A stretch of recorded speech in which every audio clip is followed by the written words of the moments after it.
Well, here we are, the second of two games here on a beautiful Wednesday evening in the New England Collegiate Baseball League. Brings us again to Alumni Field, the 5-5 Valley Blue Sox taking on the hottest team in the league, the 9-1 Keene SwampBats. Hey, everybody, I'm Andrew Hilsman alongside Jack DiNapoli. And Jack, these two teams just finished up 7 innings, and how about 7 more innings? Let's do it again. Keene, a dominant 6-2 win in that game earlier. It was a fun one for Ripken Reese. He blasted 2 home runs, a lot of long balls in that one. And he as hot as ever here in the NECBL. It was all facets of the ball working for Keene. The pitching was great from Walsh and others. And man, oh man, were those bats looking great all afternoon long. Greg Shaw, he's no slouch. Only giving up 1 run through 2 games, obviously giving up the couple just now, but if you can get through Greg Shaw, you'll have a lot of success going up against the rest of these Valley pitchers. He's looked the best so far. Yeah, he's been really solid, but again, another really solid strikeout guy on the other side of the mound. The starting pitcher for the SwampBats tonight is going to be Nick Pavia, who played 2025 and 2024 at Franklin Pierce University. He's currently in the portal, but really been solid, especially in the strikeout column. Pavia has already struck out 11 batters and only walked 2. And on the other side for Valley, this is going to be an interesting one because you have Chris Petullos on the mound. Really solid strikeout guy out of St. John's, but he only pitched 2/3 of an inning his last time out against Newport. Gave up 4 runs, 3 walks, and only 2 strikeouts in that appearance. So I'm really interested to see how Petullos handles this pressure. Being in Keene, you have the hottest team in the NECBL on the other side. But we'll have to see because, like you mentioned, the 2 games already, that already gets rid of half your bullpen arms. We saw 3 lefties go out there in Wolf, Juergens, and Niedringhaus. It's definitely going to be interesting to see, Andrew, how long of a leash Andy Morales has on Petullos. Yeah, we'll see how long the starters go in this one as the SwampBats are taking the field. This is going to be an exciting one. History is on the line. The SwampBats going for their 10th consecutive victory, which would match their franchise best win streak last achieved in 2021. They win this one, then they need 1 more to break and set the record. So, the stage is set. They've already taken down the Blue Sox once. This one is going to be fun, maybe even some more fireworks. And we saw in the back half of the game 1, the Blue Sox bats started to come alive, and obviously Keene having a lot of hits in that game as well. Hopefully we're in store for some more good baseball like in the back half of game 1, because to be honest, the first 5 or so innings for the Blue Sox, not a whole lot of quality at bats, just putting the ball into play, not really with a whole lot of intent, but a good adjustment being made in that 6th and 7th inning to get some runs across. So definitely something to build off if you're the Blue Sox, but for Keene, just keep doing what you're doing. You know, the bats have been hot, the pitching's been hot, obviously best ERA in the entire league. Really interested to see how both teams respond after game 1. Well, now it's time for the national anthem, which means we'll take a short break. It's Blue Sox and SwampBats, part 2, coming up right after this short break. We'll be right back. Don't go anywhere. Chuck Furlong on the plate, Sal Livadoni, and Tim Barrett on the bases. At this time, ladies and gentlemen, I'd ask you to all please rise and move your caps as we honor our nation with the playing of the national anthem.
All right, it's almost time for Nick Pavia to take the mound as he's going to take on the Valley Blue Sox. But before we get started, it's time to send it down to Ryan Fitzpatrick for our keys to the game. Ryan? Thank you, Andrew. Well, it's the SwampBats' first doubleheader of the 2025 summer, and they have another one on the road tomorrow to make it 2 in a row. And the SwampBats only had 2 doubleheaders last year, and they didn't come until late July. The SwampBats actually went 0-4 in those 2 doubleheaders and already are 1-0 in this one in 2025. And speaking with Todd Knibbie, he said that the vibes are so high with doubleheaders. As he said, more baseball, and the guys are just all getting along together, and it's a great day after some rainy days. So let's see what the future has after winning Game 1, Andrew. Thanks as always, Brian. That's right, Jack's history on the line, trying to keep the win streak alive. And what a start to 2025 it's been for these SwampBats. Winners of 9 straight and already a dominant win on the day. What do we notice from that first game that Keene can take into this one? What do we think? Well, it's what exactly the Blue Sox didn't do, like I was mentioning, and that's just having good quality at bats. You know your pitching's going to be on. You have one of the best bats in the entire league. But just having good quality at bats, finding your way on base. The Blue Sox have struggled with the error, the free pass. It's been an issue all season long for them, so just continuing that approach at the plate. All right, let's have a look at the starter. Nick Pavia, 6'4" right-hander from Bolton, Massachusetts, in the portal right now this year. He's made 2 starts, 8 innings pitched, 10 hits, 10 runs, 5 of which are earned, 2 strikeouts, or 2 walks, and 11 strikeouts. His most recent start coming against the North Adams Steeplecats, in which he went 5 innings straight, 2 hits, 1 earned run, walked 1, and struck out an astounding 9. Here's what the defense for the Bats looks like today. Same outfield as the first leg of this doubleheader. O'Brien, Lipsy, and Herring in left, center, and right. Dylan Cupp is the shortstop. Nick Romano, no change there. Along with the other corner infielder at first base is Chandler Tupou. Zach Thompson is behind the plate. He'll be the catcher for this second leg of this doubleheader. And then Andrew Bell, the man from Duke, will be stepping in for Ripken Reese, who's slotting into the DH slot for the SwampBats there at second. Lineup for the Blue Sox looks like this. Sebastian Mexico, as he did in the earlier game today, will lead off, followed by Clay Burdette, who's moving from first base to right field. Michael O'Connor moves up to the 3 slot. Cade Carr in the designated hitter slot. He bats cleanup. First baseman Michael Elko, who shifts over from shortstop. Then Chris Walsh, the center fielder. Reese Kozar, who might be a little tired after today, he's catching 2 straight games, will be the hitter in the 7th slot. And then Kai Cunningham and Wyatt Hunt are the middle infielders for the Blue Sox as we get started for Game 2. As there's a ball in the dirt, we're underway. It's 1-0. First pitch time, 7:26 p.m. here on the East Coast. You're the Blue Sox here early in this one. Took you a little bit to get your groove going with some good quality at bats. Just continuing that momentum, that's really the name of the game, especially if you want to take Game 2 here at Alumni Field. Keene did not walk a batter until the 2nd inning of the game earlier today. That'll be the goal for Pavia. He's fired 3 straight balls. Calling balls and strikes this evening is Chuck Furlong, who was the first base umpire in the earlier game. Alan Liberdoni moves over to third, and then Tim Barrett operates as the first base umpire. The 3-0 from Pavia. There's a getting the over strike. A good fastball at 90 miles an hour. Pavia with some velo, a 6'4", 215 right-hander from Bolton, Massachusetts. Good velo change. With his signature blue glove, he kicks and deals. Swing and a miss. There's that changeup. So 3-2 now.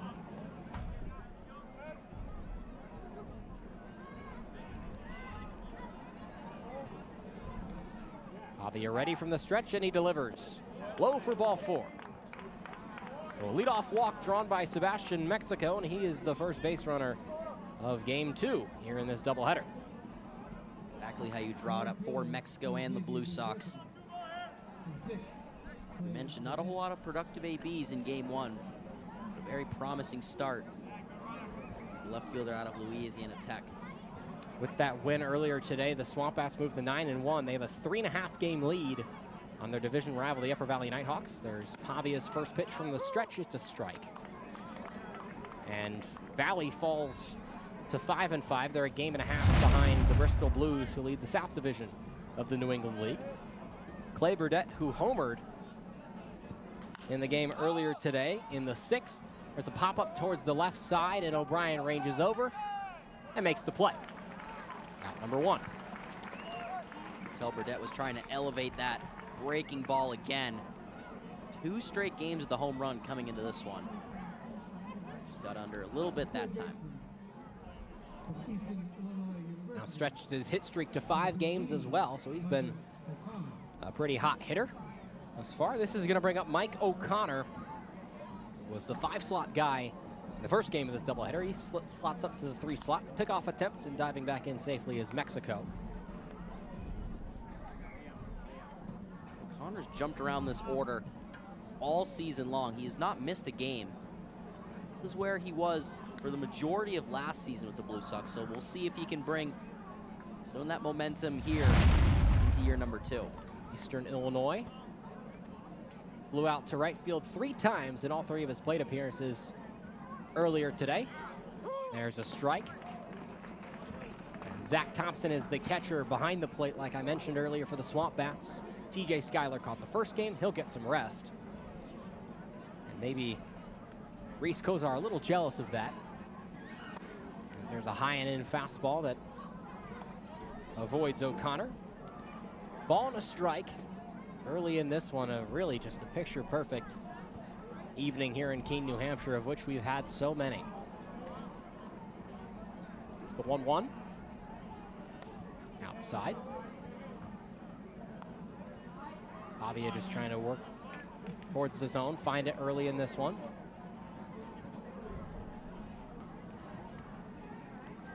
Oh-1 on the year, the 1 loss coming in the season opener at Danbury. 2 balls and a strike. Slide step pitch is low and away again.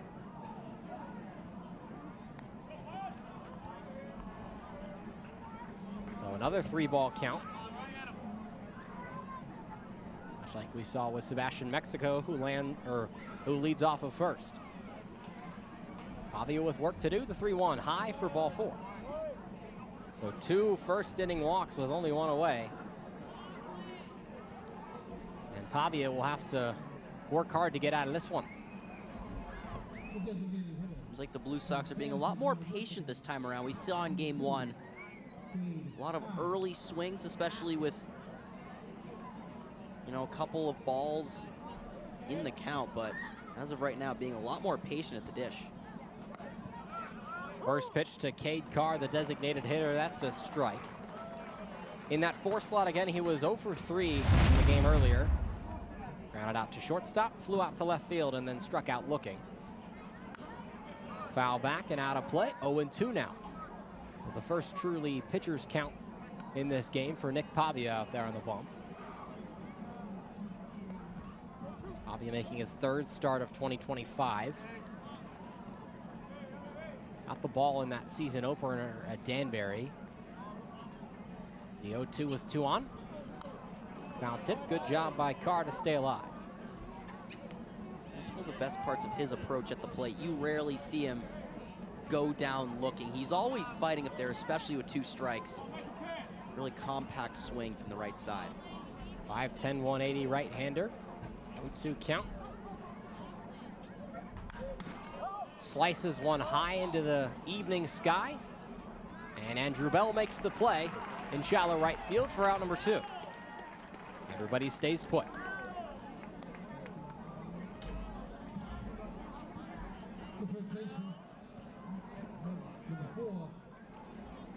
So effective now. There's another out recorded by Pavia. 2 on with those 2 walks that he allowed.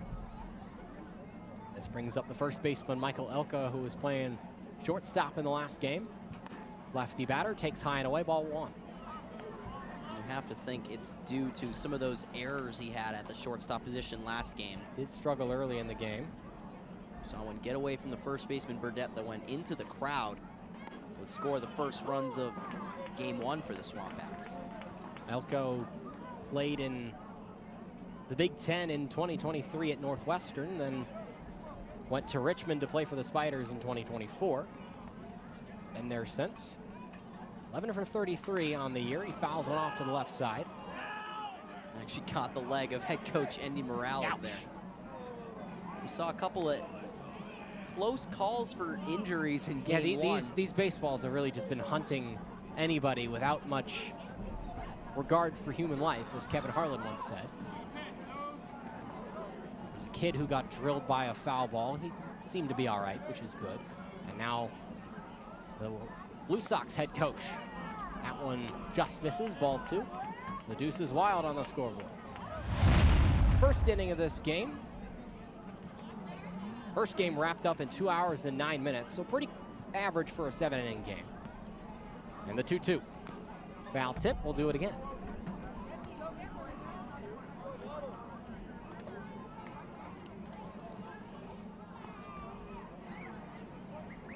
Both the players of the week last week belonged to Upper Valley, but the first week of the season, the position player of the week was Zach Thompson. There's another fly ball down the right side. Heads up, everybody. That hits the light pole. I'm scared up here for a second. Andrew was tracking towards some young fans over there once again. I think they were looking this time, though. I don't know. Some of them, but the light pole was there, and it blocked them, saved them. 2-2 again on its way. Pavia's pitch count already almost to 25. And that's outside. Runs it full. Runners will be in motion here. That means the hitter has to stay focused. Try and get on any way he can. And the 3-2 from Pavia. Foul tip our way, just zips over the press box. Yet to have one, we've had one hit the wood here. We haven't had one hit the netting.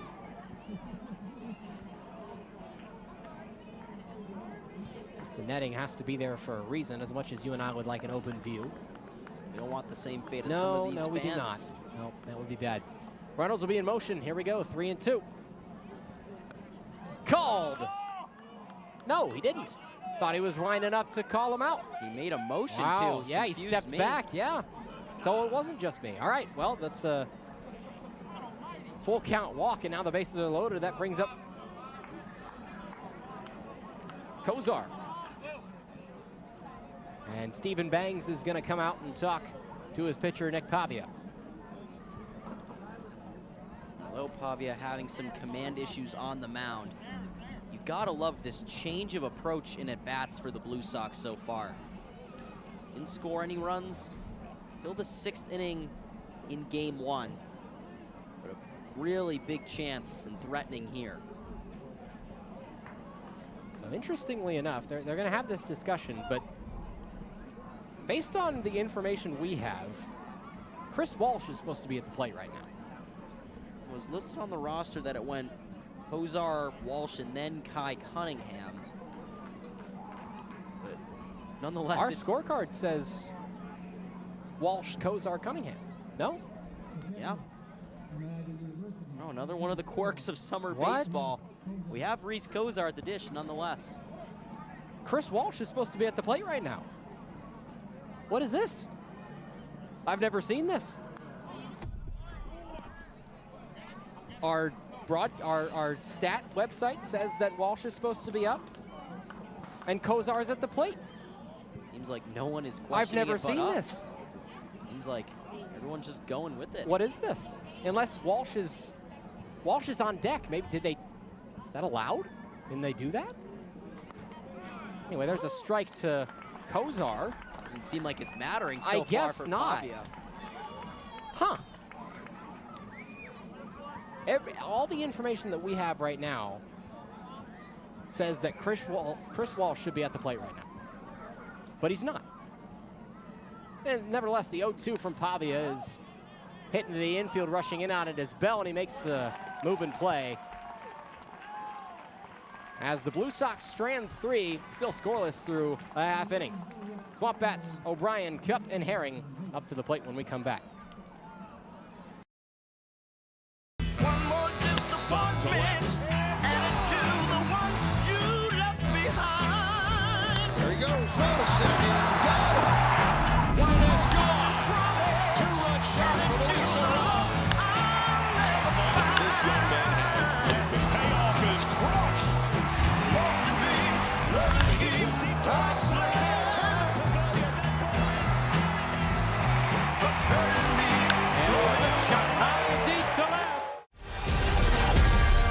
turning dreams into reality. In the lab with the formula and chemistry.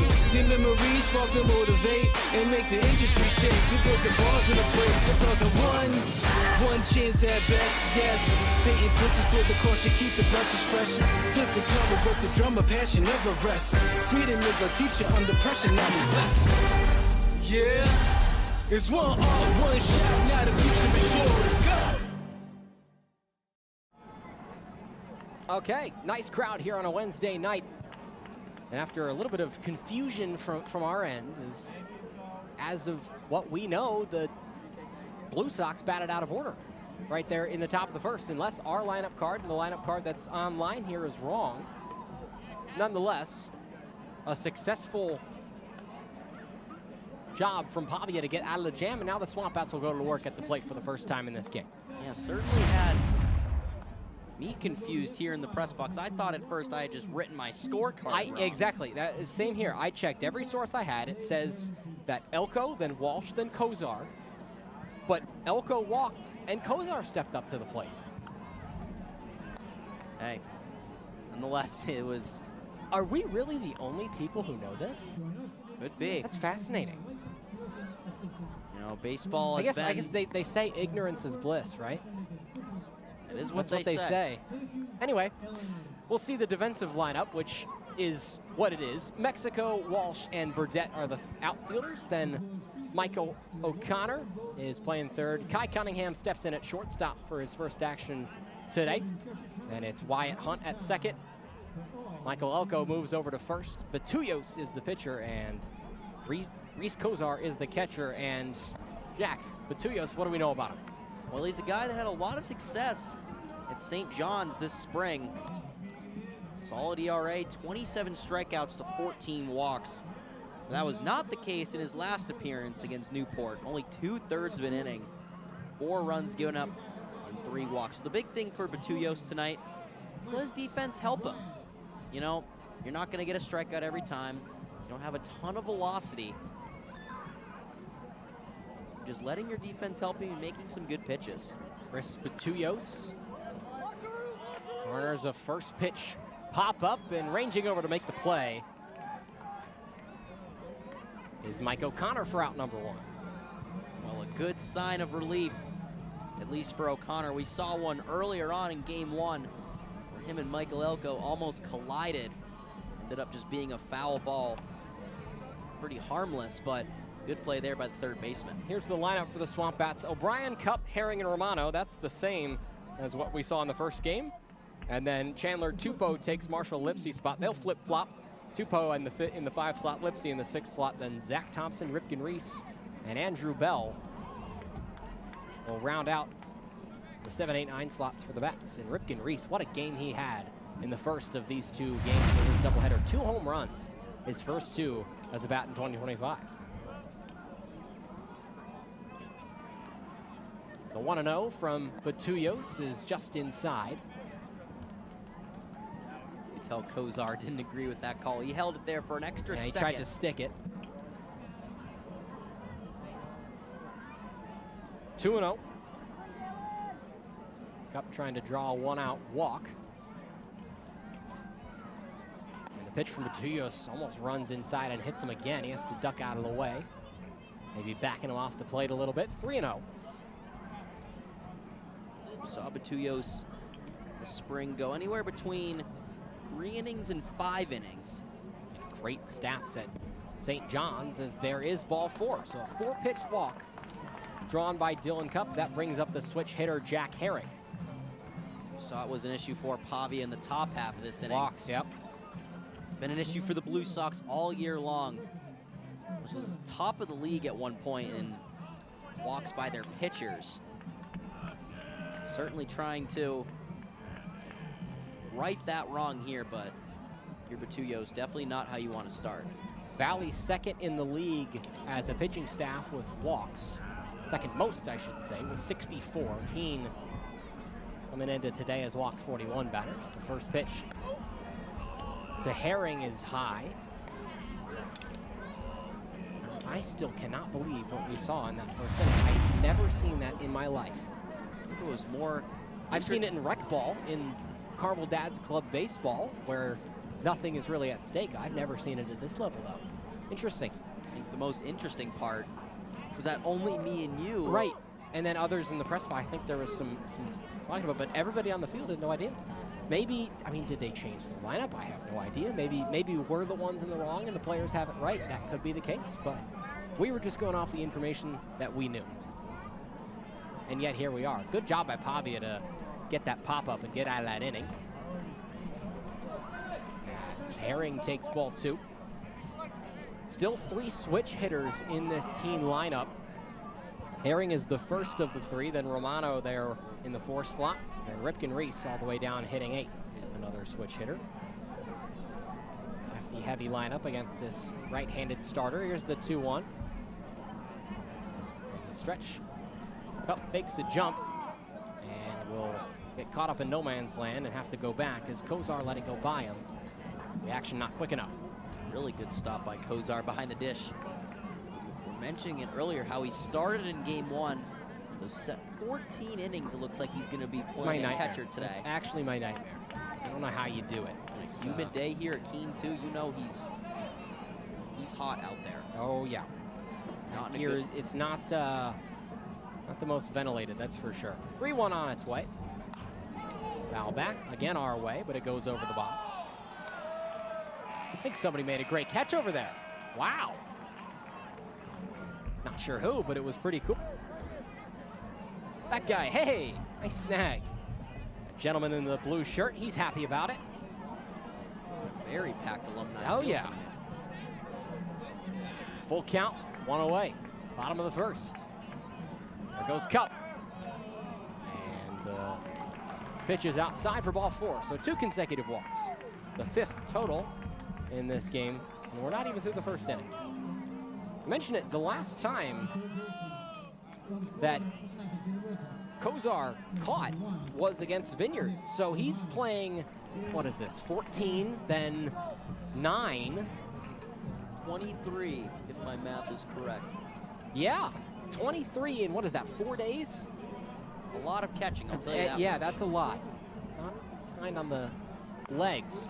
Slow chopper to the right side. They'll take 1 and put Romano out at first, but that means Herring and Cup move over to 2nd and 3rd respectively. A little productive AB. Very. If you're Romano. At the very least, you're giving your teammate a chance here. Chandler Tupou. Bring some early runs in yet again. And Tupou so disciplined at the plate with that pink bat he's got. I don't think the pink bat has anything to do with it, but just always figured I'd mention it. Always add some style points. That's like right. We're talking about. Yep. The 2 away. Tupou to the plate. He looks at ball 1 that's low. Especially if you're Tupa at the mound. You know the scouting report on Batuyos. Struggled with command, so especially here early in the count. Be patient. And the 1-0 on its way from Chris Batuyos. Swings at that one, fouls it off, 1-1. Tupou in the game earlier today was 0 for 3, reached base on an error in the 1st. Flew out to left field and that great snag by Mexico, and then grounded out to the shortstop in inning in the 5th. 1-1. Making a deal. Off-speed pitch popped up high. Rushing after it is Kozar, but then calling him off is O'Connor. And that's out number 3. The Bats strand 2. And that'll bring up Walsh, Cunningham, and Wyatt Hunt when we come back on the other side of this. We're through 1, 0-0 the score.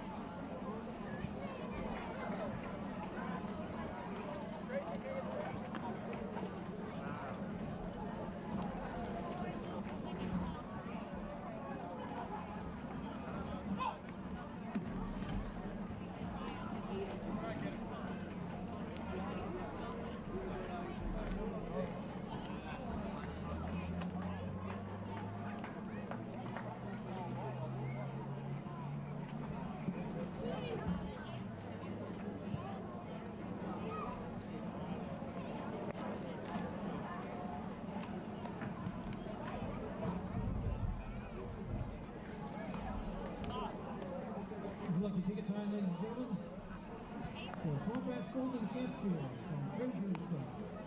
Located in Swansea, just south of Keene. Family-owned, operated for 75 years.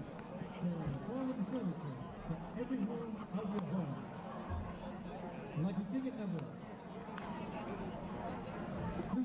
So we don't know who's going to be up to the plate for Valley in this top of the second, but we know that Nick Pavia is back out there looking to improve on that first inning where he walked 3, but somehow got out of the jam, and we look over our heads, and I think now maybe the Valley coaches have realized that their guys batted out of order. And it looked like that was the discussion being had. You saw Andy Morales and advisor Pedro Santiago, former manager. Yep. Coach Morales with his lineup card out in his hand, so that could have been the discussion perhaps. We'll see who comes up to the dish. That's, you never know. We don't want to say anything until it happens, but that's what we noticed, and it will be Chris Walsh who steps up to the plate, as we've got our food delivery here, so we'll be balancing our dinner with broadcasting now, which is always a fun time. It's the beauty of having these double headers sometimes. Get here to the ballpark around 3 o'clock, give or take. Then you need food, right? Absolutely. Last time I tried this, I dumped ketchup all over my pants, so we're gonna try and do better this time. As the first pitch to Walsh is there for a strike.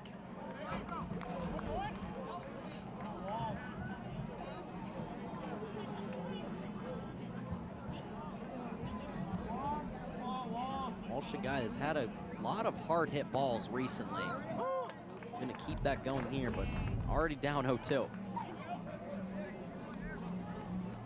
He'll have work to do. Looks like he's maybe had something in his eye. Never comfortable. The Monmouth product, heading into his sophomore year. 6'3" center fielder, a utility guy. Plays mostly at outfield with that speed. It's the 0-2 from Pavia. It's high, but zipped in there, looked like, at 90 miles an hour. Pavia sits right around that 90, 91 mark. Issue for Pavia, obviously just the command. 3 walks in that first inning. Definitely not what you want to see from your starter. Pop up, shallow to the right side, rushing after it. Tupou dives, and he can't make the play. But props to him for selling out for that one. It was a close play. It'll be a foul ball. We got a good round of applause from this Keene faithful here at Alumni Field. You can always appreciate guys just giving it their best effort out there. You know, it's summer ball. It's all about developing, getting better. It's always nice to see guys putting their body on the line, especially here in the early stages of the season. Got him swinging. First strikeout of the day for Nick Pavia. And it comes at a really good time. 1 away here in the top of the second. Brings up Kai Cunningham, so we're back to normalcy on the batting order. Kai Cunningham, the shortstop, didn't play in the first game today, but Santa Clara University looks at a called strike. Originally from Atlanta, this is his first game, it looks like, with Valley. That's right. This is not his NECBL debut, but his 2025 NECBL debut. Had around 25 ABs with the Blue Sox last summer. Very productive. Another returner from the left side. Lots of returners here for the Blue Sox. You know, Shaw, O'Connor, even Niedringhouse and Wolf out of the bullpen as well. So interestingly enough, when we were at Vermont on Sunday, as there's a pitch just inside, ball 2, we noticed, I was reading about how Vermont has constructed their lineup. They have a new head coach this year. His name's Kevin Smith by my memory. But Vermont won 30 games last year. They had the best win-loss record in the NECBL. Every single one of their 42 players is a newcomer. No returners. Really? Yep. New staff, new everybody. You rarely see that. I know. Oftentimes there's a couple of, you know, it varies by organization. 3-1, line back up the middle. Diving stop by Bell. Throw to first. In time. What a play. And I thought that entire time that Kai Cunningham had started out his 2025 season on the right foot. But a heck of a play out there by Bell. Wow. Made that look routine. Have another look at it. Dive, gets up, and a quick throw over to first. What a stretch by Tupou as well. Perfect defense from the SwampBats, and they take away a hit. 2 away here in the second. Bench is loving it too. We've already had 1 on SportsCenter. Maybe we get 2 this year. Start the SC top 10 chance out here.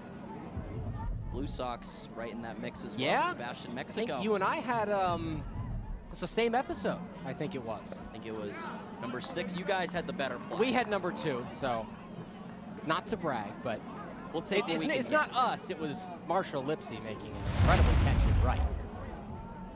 Twisting and diving in the air. Is the 1-1 to Wyatt Hunt. He lines this one back up the middle, straight to Marshall Lipsy, the aforementioned Marshall Lipsy, and that ends the inning.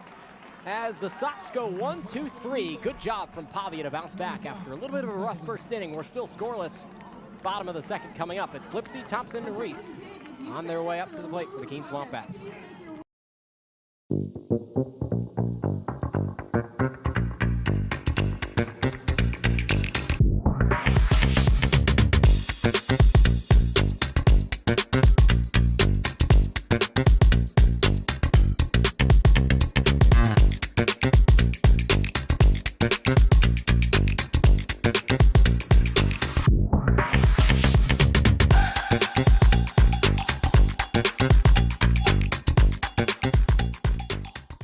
At M&T Bank, we believe in the power of together. Together, we can help your business grow. Together, we can move communities forward while giving back. Together, we can help your family spend more time on what matters most. And together, we can achieve more than ever before.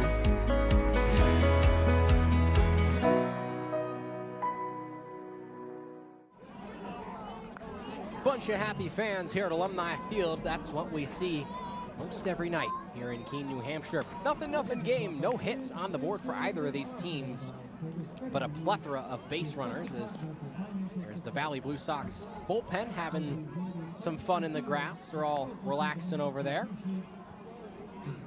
Interesting choice not to use the bench, but I guess maybe some floor time is what is in order. We saw it in Cooperstown too. A lot of the guys opting just take a nice little stretch on the grass. You know, these games are long, and especially if you're not slated to pitch. Yep. Especially the guys who pitched last game, of which there were, by my count, looks to me, like 4. All lefties out of the bullpen too. Yeah, So it'll be interesting to see. How many more lefties do they have? You wonder. Not very many, I'll tell you that much. I already had Marty Coyne, a usual bullpen guy, go against the North Shore Navigators the other day. So he shouldn't be slated to pitch, but I know they have Bo Elson. He was warming up during the post-game festivities after game 1, but we'll have to see if they go for another lefty after Batuyos or another righty. We'll see. Oh, well, here's Marshall Lipsy, who made the pretty routine catch to end the top of the second just a little bit ago, and he'll look at a low breaking ball. That's the first offering in this inning from Batuyos. Marshall Lipsy 0-1 in Keene SwampBats Instagram and TikTok trivia this year. He lost to fellow outfielder Gabe Pitts in the Star Wars episode as he hammers this one out to left field and at the wall. Made the snag in left center is Walsh. Good play. That one got out there in a hurry. A really well hit ball. 90 miles an hour off the bat. Just need a little bit more speed to get out there in that 352 corner. Nice play and a good read from Walsh. Get a couple of home runs over those bushes out in center field in game 1. Thought we might have had another one for a second. There was one that, it was Burdett's that went 103 miles an hour off the bat at 404 feet. In off the hands, Thompson fouls it off. Rushing after it, sliding, but he can't make the play. Elko, good effort, however. This first baseman with a lot of good effort plays over there in foul Tupo, ground. Elko, they're going slide for slide over there. Well, definitely willing to put their bodies on the line. We obviously would love to see that. I know your pitcher appreciates it too.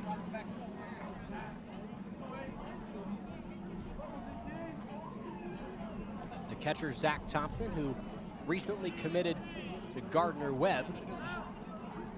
Played his most recent year at Mercer University with the Bears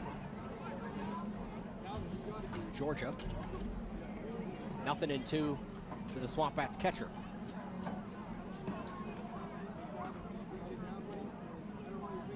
Originally from LaGrange, Georgia. Hit 3 home runs with 22 RBIs this last year. Pops this one up way high and we'll try again.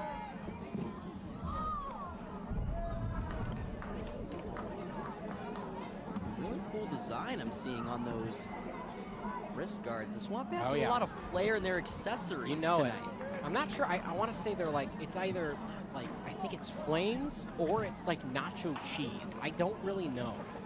I got to ask him I sometime. feel like nacho cheese would be cool. That'd be pretty sweet. Another 0-2 on its way.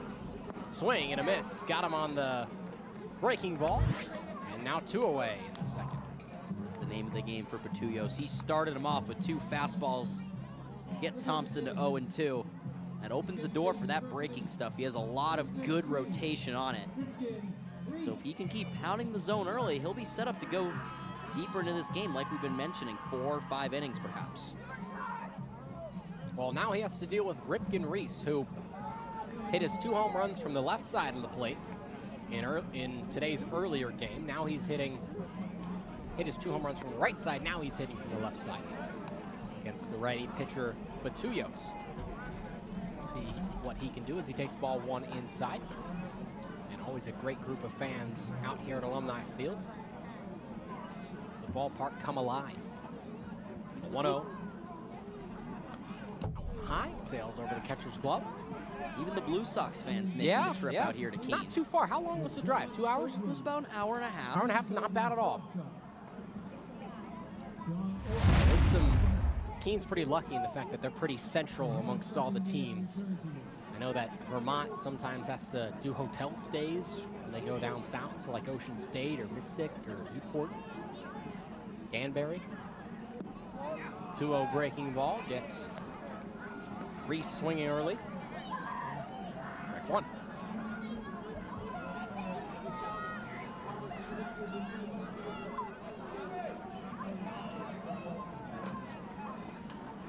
From the windup, here comes Petullos with the 2-1. There's a good pick in the dirt by Kozar.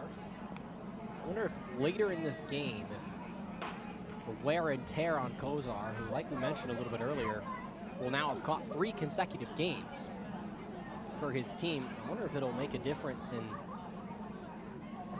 Keene being able to maybe nab bags off of him, as there's a walk drawn by Ripken Reese. He'll take his place on first with 2 away. It'll definitely be something to monitor. Or if we see maybe a defensive substitution later in the game, not sure. If they bring in, they can't bring in Carr if they don't want a pitcher to hit. The only other catcher on the roster is Alexander Beta. Has not made an appearance this season yet. So maybe they'll do a little switcheroo, have Kozar potentially DH. It'll be interesting to see. But can you switch your, you pull your DH out? I don't think you can make another person the DH. I think your pitcher has to bat. I could be wrong about that. He might be stuck there the entire game now. Hey, you know what? Maybe he asked for it. Maybe he likes it. Well, you saw on those couple throwdowns to begin game 1, they were in the dirt. Yep. You know, He got it going though. He did gun 1 Keene runner down. So he figured it out. Credit to him. Maybe it's a personal choice. Maybe. Ripken Reese takes his lead off of first. 0-1. Heads up, right side. And that avoids all the kids. Gosh, right field is like a minefield over there right now. And the kids will rush after it. Nobody hit this time. That one was hit pretty hard too. Got me scared once again, Andrew. Just every time a ball just goes into that area, I think the occupants of that area have learned their lesson from earlier. I think they're going to be a little more careful this time. But yes, 0-2 with 2 away to Andrew Bell, the second baseman. And he takes a look at that one. 1. He's missed. Kozar He made was ready his to way walk back off, to the yeah. dugout. You could hear some loud no's from that Keene dugout.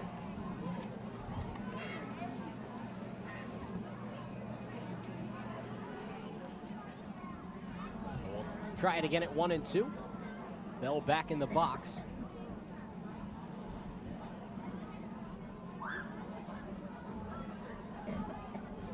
That's in the dirt. Great block by Kozar. Wow. That saved the bag for sure. He'll ask for a new baseball. Doesn't seem like his reaction. Hey, his reaction times are as good as ever. That's a crazy block. If we look in, potentially the 6th or 7th inning, we might see that ball get by him. But for now, Mr. Kozar behind the dish has been rock solid. All over it. 2-2 with 2 away. Here's Bell. Winding the deal from Batuyos. Ripken Reese goes, throw down to second. Not in time. Reese is in there with a stolen base. And the pitch was high, runs it to 3-2. Solid throw down by Kozar. Didn't bounce in that time to second base.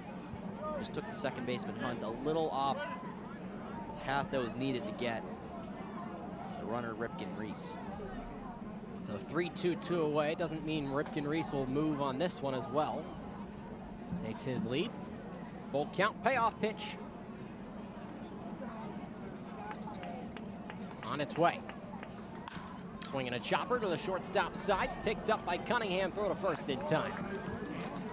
So we're still scoreless and no hits through the first 2 innings. Nothing is where we're at with the top of the order coming up for Valley on the other side of this break. It's the NECBL from Keene, New Hampshire.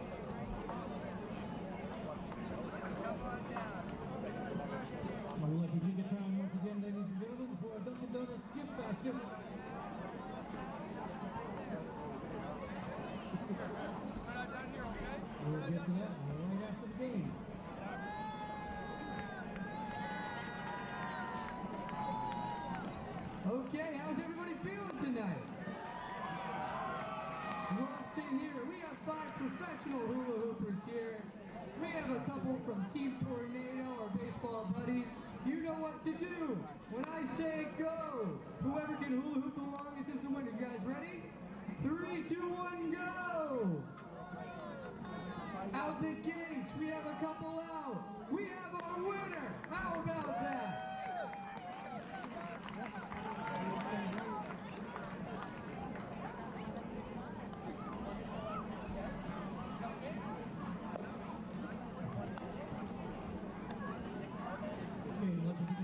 There's Ribby and some of the SwampBats operations interns. You can even see us a little bit. Hello.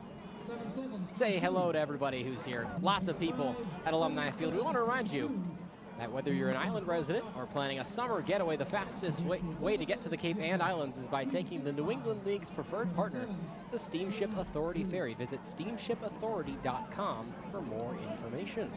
So Pavia steps back out for inning number 3 of his day, and last outing he went through 5, striking out 9 North Adams hitters. Now, North Adams has had their fair share of struggles at the plate. Now runs inside, almost gets Mexico in the back leg, but it avoids him.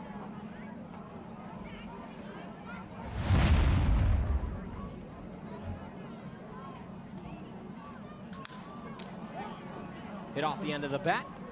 A couple of shuffles from Bell on an easy throw to Tupou with now one away. Struggling with command early in this one for Pavia. It seems like he's really settled down. And a lot of weak contact off the bat of these Valley hitters, and approaching 50 pitches here in the 3rd. Right around that 45 mark. This will bring up Clay Burdett. He's a power threat. One of the best power threats on this team, maybe even in the league. Is the first pitch from Pavia. He's there for a strike. Some of the home runs that this guy's been hitting. Man, Tanks. oh man, just absolute bombs. Yeah. Just no doubters almost every time. Obviously the one in Cooperstown and the one in Game 1 today. Just a rocket off the bat. Check swing from Burdett. I don't know what we can put that there, but it was something. 1-1 from Pavia. Breaking ball outside. I wish I could do that with my hair. Is this like Ribby cosplay, or I'm not sure, but it's something. I think there's a lot of hair gel involved, some creativity in the dress aspects. There's a liner to left center field that gets down for a base hit. And thinking about second, but returning to first is Burdett. So a one-out base hit for the Blue Sox. Learned a lesson from his teammate Chris Walsh in game 1. Just once again, another great piece of hitting by Burdett. This 1-2-3 of Mexico, Burdett, and O'Connor. Great combo. Very, very, very hot, especially the past few games. Not so much in game 1 here at Alumni Field, but a good start for Blue Sox hitters here in the third. Low strike, there is a called strike. Mike O'Connor, who walked in the first and was stranded at second. O'Connor in the earlier game, mentioned 0 for 3, all 3 flyouts to right field.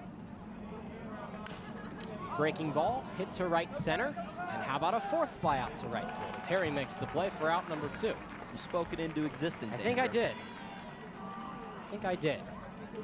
Although, if you're basing it on probabilities, then maybe it's something that you can start predicting.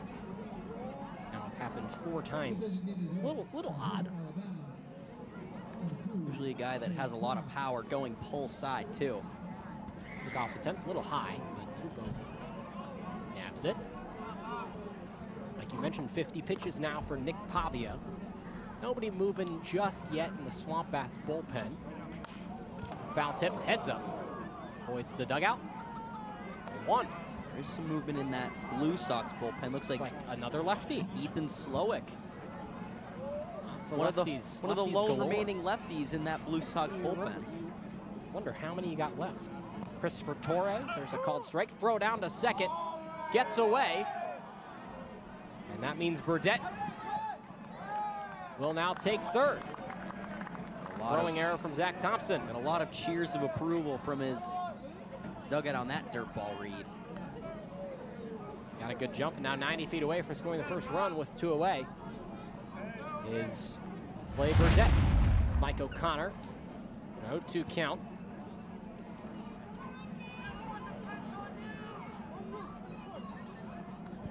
Steals second, and then an error by Thompson, the catcher. Ball 1 just outside. They tried to stick it there from behind the dish. Can't blame him. Thompson, a very solid framing catcher defensively. Here's the 1-2 from Pavia. Foul ball. Do it again. Big swing from Cade Carr. Didn't amount to anything at that point. Top of the third, no score. Valley threatening. It's Burdett standing in at third. The 1-2 on its way from Pavia. Job by Thompson to keep it in front of him. It's 2-2. It's a big stop by Thompson. You mentioned it in game 1. It's the big backstop behind the dish. You got to think if that ball gets through, Clay Burdett is walking to score the first run. Stroll on in. 2-2.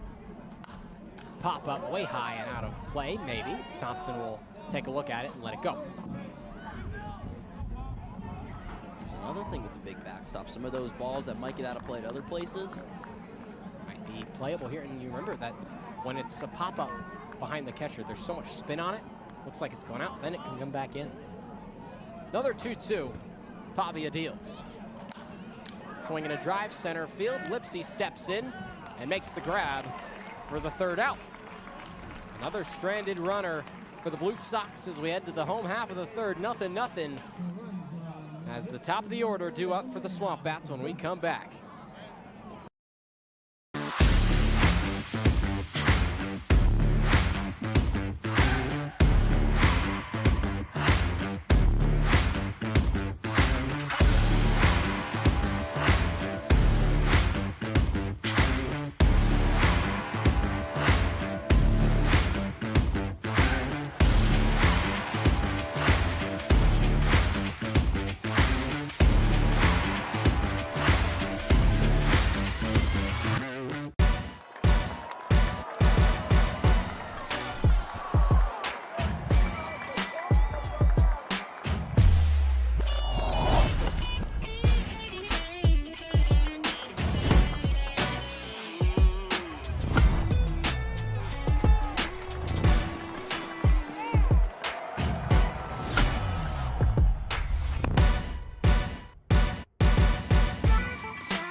Home half of the third.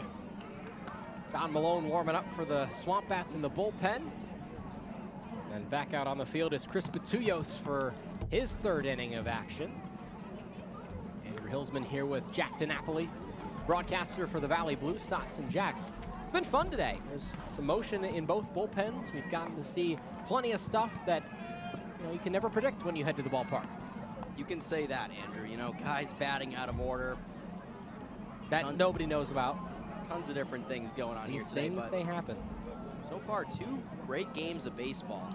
Obviously didn't go the way that the Blue Sox were hoping game 1, but you at least got to be pleased with your starter here, Petuyos, in game 2. 2 very solid innings of work. Just got to get the bats going. Still only 1 hit combined for both teams. That's right, that came as Clay Burdett's hit in the top of the third. Still no runs, like you said. SwampBats have committed 1 error. And combined, the teams have combined to leave 7 runners on in the early stages of this 7-inning game.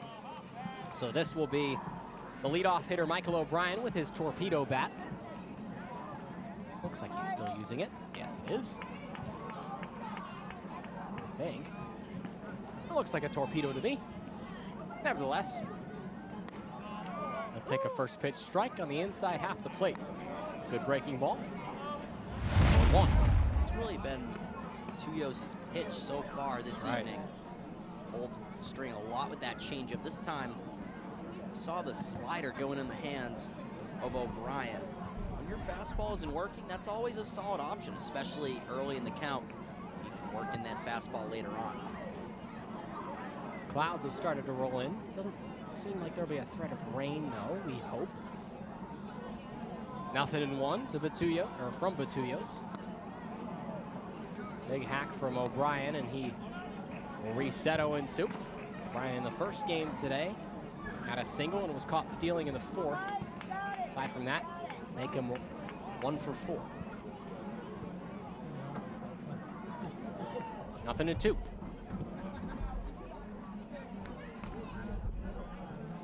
Way high and outside, ball 1. A bit of a waste pitch. Certainly in terms of the rain, Blue Sox cannot avoid another. Doesn't look like it should. In New England, though, you never know. You never know, that's right. We certainly hope it won't. Nothing more than a 7% chance. And there's a swing and a miss. Off of a foul tip back into the catcher's glove. 1 away here in third. We see him incorporate that fastball in the put-away pitch. That's what locating your off-speed pitches does. It makes them, as hitters for Keene, respect that fastball. Use it in all different situations. Hopefully a really big bounce-back appearance for Petuyos on the mound. That'll bring up Dylan Cupp. When you hear country music blaring out through the Alumni Field speakers, that usually means Dylan Cupp is up to the plate. First pitch checks his swing, and he stays back 1-0. Discussion earlier, 2 big country music love it. guys. Yep, big Kenny Chesney booth right here. Yes. Zach Brown Band, shout out. Big fan of the pregame country plays that they play during batting practice here. This is a harsh chopper, third base side jump throw all the way over to first. In time, oh wow! What a play and what a throw from Mike O'Connor. Man, oh man, was that a beauty. Mike O'Connor with a big smile on his face, and you heard it from the Blue Sox dugout. Let's have another look at this. So a hard hit ball moved over, jump throw, and the adjustment by Elko to snag the ball. We've seen some excellent defense in both of these games, Jack. It's been special. Still only 1 hit combined. I know. It looked like that was going to be the first, but a great play by O'Connor, and then Elko making the stretch over there at first base, too. Insane. Here's Herring. Drew a walk in the first and was stranded on second. Herring had a double to break his hitting slump in the first game of the day. Late on that pitch.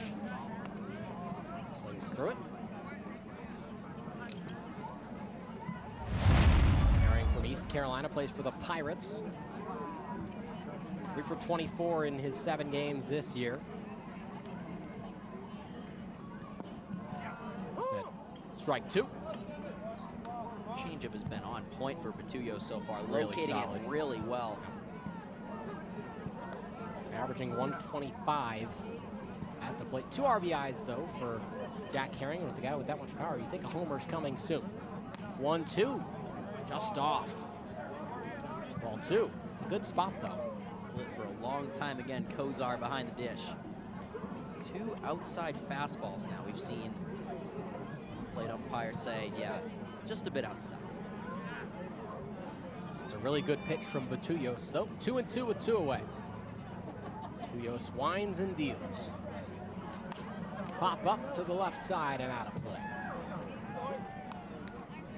Batullos keeping the pitch count low at the moment. Just up to 43, lower than what Pavia had, but Pavia walked 3 batters in the first. To his credit, was pretty efficient in the second, and only a smidge less so in the third. And here's the delivery to the switch hitter. 2-2 just high. Tried to stick it again. Interesting to see how long Blue Sox keep Batullos in this game. Had a couple lefties warming up in that bullpen, like we mentioned, Ethan Slowick. Yep. But all the guys were standing up. Looked like it could be a group effort today. Maybe they're tired of laying on the grass. Oh, maybe comfortable. 2-2, swing and a miss. Tied up Herring, and down he goes on strikes. 3 up, 3 down for the SwampBats in the third. We head to the Sox in the fourth. 0-0 game here in Keene.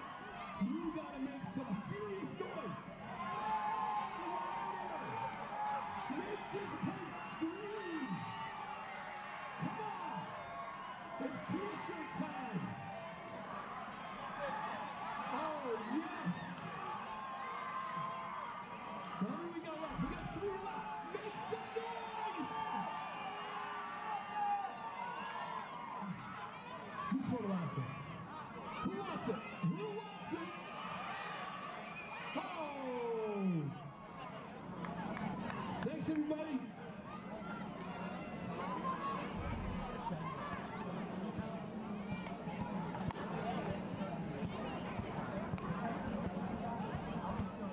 One of the team in Keene harnesses the power of material science to invent life-changing technology.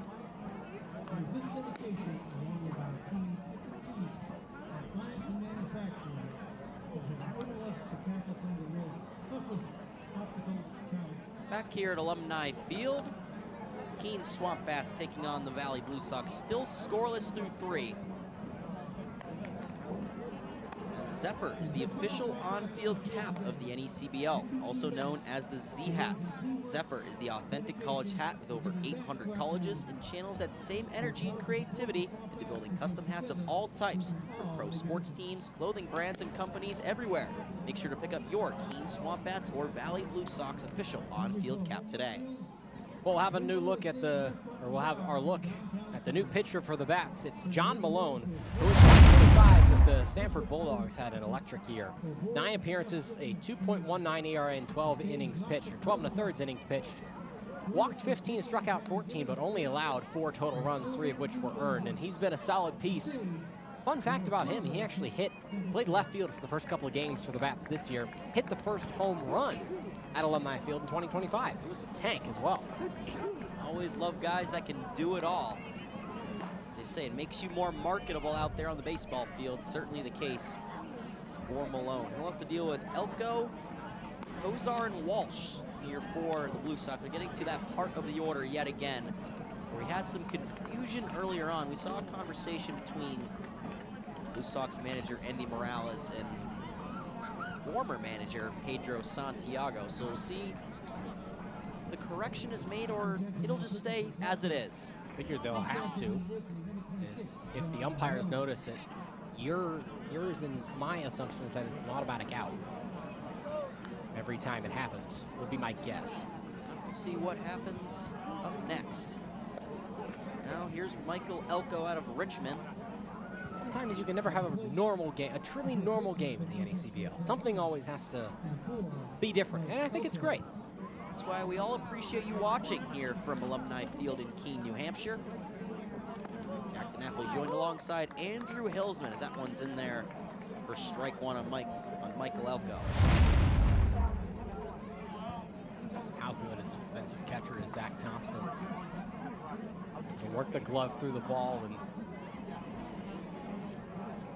convincingly snag strikes. So there's no doubt if Thompson knows it's a strike, he will put it right there, and it's going to be a strike. We've seen Reese Kozar on the other side attempt to do it, hasn't been as successful. Into the count on Elko, went 1 for 2 last game, walked in the 6th. That one's outside from Malone. It'll be 2-2. Catcher framing is one of those things where nobody is truly bad at it, I don't think, because it's so essential as a modern catcher. It's like, you know, the evolution of the position has been really fascinating in the last even 5 to 8 years. It's been really interesting. You see guys now on that hybrid, that kickstand position, where even 8 years ago, you see everybody, almost everybody, maybe 10 years ago, everybody in that 2-leg stance, that traditional crouch. But the one knee down stance, as it's called, there's just a couple of different variations of it, is just better for stealing strikes. And just like that, strike 3 looking on Elko. And what do you know? Might have stole a strike right there, but nonetheless absolutely froze Elko. I think that was just a great breaking ball from John Malone. Malone with a really solid fastball, has some good run on it. And look at this, Kozar's up again. Interesting here for the Blue Sox, and yes, it is the catcher, Reese Kozar. Maybe the lineup that we have is a little different. It could be very well that Valley's head coach entered in his lineup on his card and maybe just switched them around on the cards that he wrote and brought up here. Maybe that's probably my guess. Well, regardless, there was some initial confusion with us in the press box.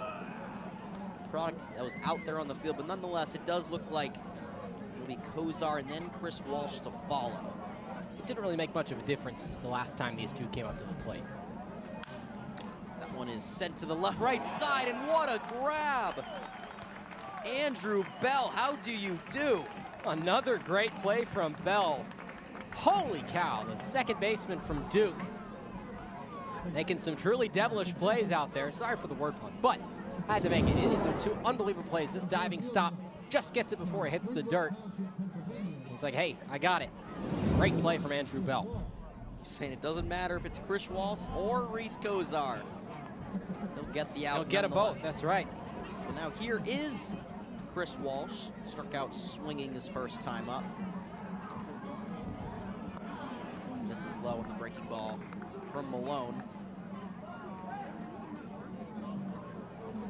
Malone, a guy who throws strikes. You know, he's not been prone to walk a lot of guys this year.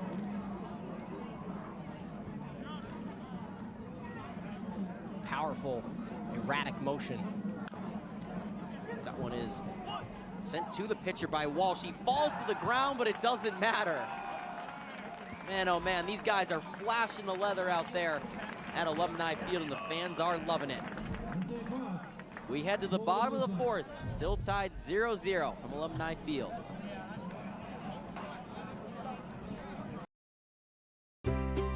What I'm looking for in a bank is one that's looking out for me, like NBT. I want a relationship and a team that supports me and my dreams, like NBT. And let's face it, life can get challenging. I need a bank that's focused on me. They've been rated tops in all the things that matter, like trust, customer service, and financial advice.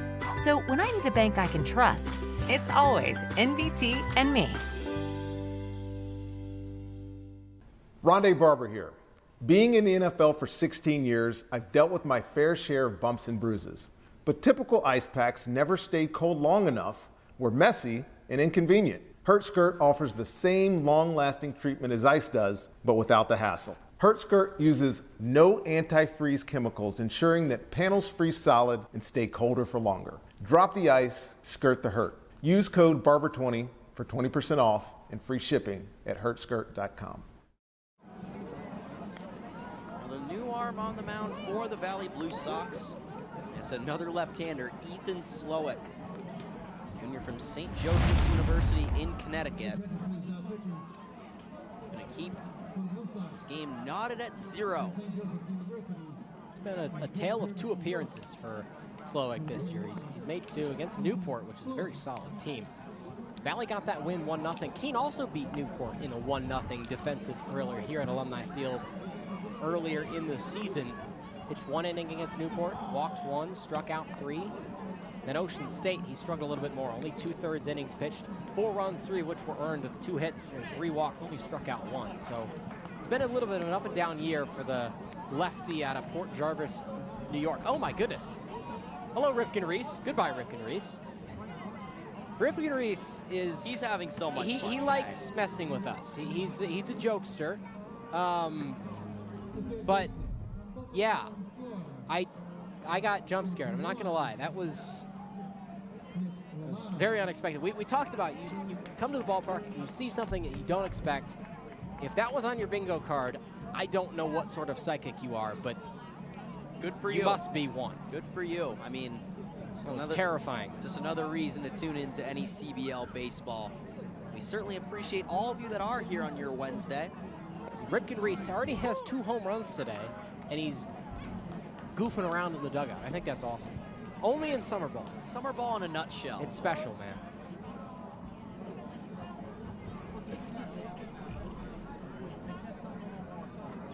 So here's Romano. That breaking ball from Slowick misses in the dirt. Romano grounded out to the first baseman his first time up.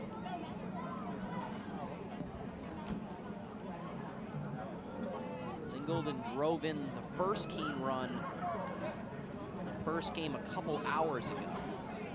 The Blue Sox pitching staff here looking to keep this game knotted at 0. That one is sent down the first base line. It'll fall foul as we see a the army of kids are running after. Yeah, there you go. Uh-oh. See the kid in the blue or the green shorts. Oh no! It looks like a kid in the kid in the blue has been robbed. The white. I think. Wait, no. Did the kid in the blue get it? Now a kid in the white shirt. Oh my has gosh! It. What is happening? Total robbery. It's a dog-eat-dog world out there, man. It's brutal. The wastelands of right field. That fastball misses low from Slowick. Anyway, yeah, a lot of fun being had. That's how I would describe it. That's what it's all about. You see a bunch of little kids sitting on the tarp over there. Oh yeah. Well, they've been known to, whether you take it as just chatting them up or annoy the bullpen. Great adjustment for Romano to not be early on that breaking ball. Romano in the midst of a 5-game hitting streak with at least 2 hits in each of 3 of the last 5 games. And the bullpen always likes having fun with the fans, that's for sure. Some balloon swords over there. I'm seeing it all here. Alumni Field as that one misses outside from Slowick. Chandler Tupou, the first baseman, on deck. SwampBats still looking for their first hit here tonight. Blue Sox 1 hit back in the 3rd. Clay Burdett single to left center, but other than that, it's been all pitching here from Keene. That 3-2 is spoiled towards the SwampBats dugout. We'll do it again. Romano's just a really complete hitter. That's what we're seeing from him in this last stretch of games. He's been one of the SwampBats' most valuable players in this last week, especially in that game at Vermont where he put the bats ahead at that grand slam in the 8th. Hard to be much better than that. 3-2 from Slowick. That's in the dirt for ball 4. Just like his teammate Chris Petullo, Smurley struggled with the free pass. It's an issue in his last appearance against Ocean State 10 days ago. In 2/3 of an inning, 3 walks, 4 runs given up, along with 2 hits and a strikeout. Here's the first baseman, Tupou. Flew out to Mike O'Connor his last time up. Still rocking that pink bat from the left side. Hey, As the pink he's bat not rocking goes- it anymore. Oh boy. The pink bat goes flying. Hey-oh.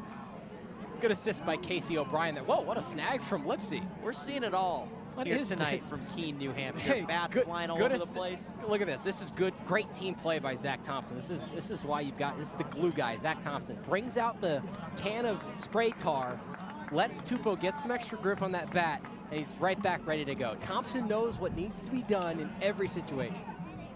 It's electric stuff. Especially with some of these guys meeting their teammates just over a couple weeks ago. It's amazing to see how well they're gelling here. That one is sent back to the backstop for strike 2.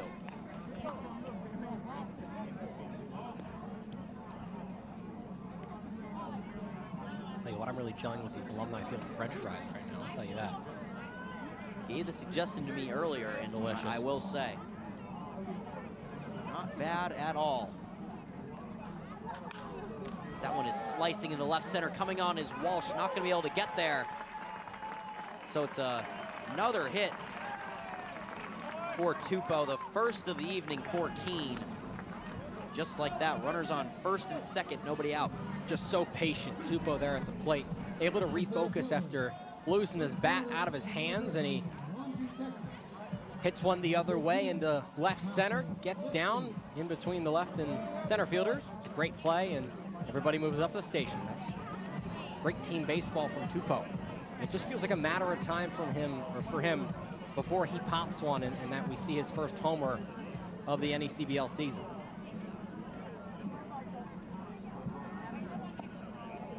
It's the looping breaking ball. Wow. 70 miles an hour on the radar gun from Slowick. Here's Marshall Lipsy, the center fielder. He's made a couple of nice defensive plays tonight. Game 1 and game 2.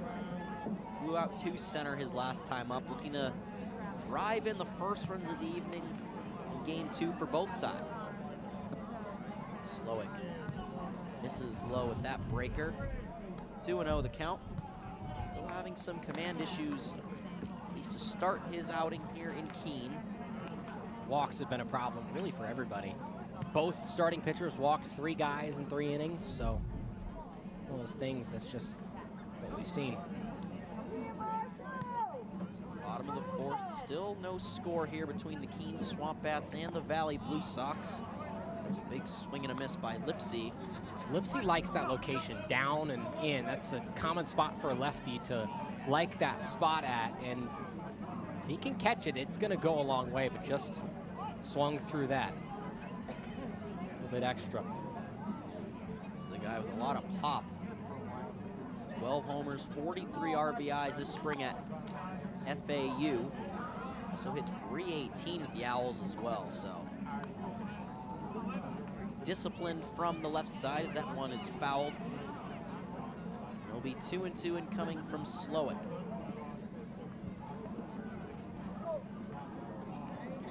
It's a big moment. 2 guys on, nobody out. Here in the bottom of the 4th.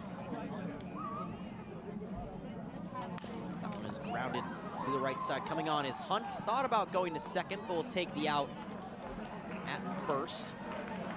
So productive at bat for Lipsy. Moves his guys over 90 feet. And who else do you want than Zach Thompson at the plate, who, despite not being the tallest guy, has power in that swing. He's 5'11", 200 pounds, and it's like we're gonna see a mound meeting here with the Blue Sox pitching coach. Coach Robbie Hitt making his first appearance out to the mound to talk to his left-hander. It looks like we have some action in that Valley bullpen. Using my trusty binoculars, looks like to me. It is a righty this time. It is, yeah. Well, that's my thought. It's number 30, Andrew Basil, the 6'3" right-hander from Northeastern University. And warming up, I think for the SwampBats, I saw him moving up earlier as James Lordeye out of UCF. But he doesn't seem to be throwing anymore. Andrew Bassell for Valley. Guy that had a very productive first outing of his season against North Shore. An inning and a third, 2 strikeouts. No runs given up for the right-hander out of Northeastern. Nonetheless, Slowick with one out here in the fourth. 2 runners in scoring position for Keene. Thompson around on that first fastball from Slowick. I like the first pitch swinging approach, though, from Thompson. Try to get something started early. Still only 1 away in this inning. This is perfect time to capitalize here for the SwampBats. 2 total hits. Corner infielders in on the grass. Middle's at double play depth. That's a great stop behind the dish by Reese Kozar. We were talking about it earlier, how some fatigue might make an impact. That's gonna hurt us. He is proving us wrong. And I'll tell you what, the reaction times for that. Catchers, they've got to read the ball right out of the hand and decide where it's going to go. Great read from Kozar. There's the 1-1 coming from Slowick. 1 out here in the fourth. It's chopped to third. O'Connor thought about going home, but he'll take the out at first. So just like that, Keene will take another lead. It's now 1-0 here in the bottom of the fourth. Well, that's just great team baseball. Tupou stays at second, but what matters is that Romano comes in to score the first run of the ball game off of a sacrifice ground out from Zach Thompson. Selfish, or excuse me, not selfish, very selfless team baseball from the SwampBats. That's what this team does. And Thompson doing what needs to be done, get a ball moving, and now the Bats are up 1-0. Saw the selflessness, getting his teammate that pine tar earlier on. Oh yeah, you know he's all about the team. So 1-0 SwampBats here in the fourth. I wonder if Ripken Reese is grounded to the left side sharply. Kai Cunningham. It's a nice throw over to Michael Elko at first. Just like that, the Bats strike first here from Alumni Field. It's 1-0 Keene. Blue Sox Bats coming up. The top of the fifth inning. Don't go anywhere. Lucky ticket time, ladies and gentlemen. For $25 gift card to Applebee's. Ticket number 752-974. 752-974. Bring that to the swap shop to get you a $25 gift card to Applebee's. 752-974. Attention all kids 14 and under. If you would like to participate in tonight's Dash in the Grass, brought to you by our great friend Ted, head on over to the gray tent behind home plate right now. Thank you very much.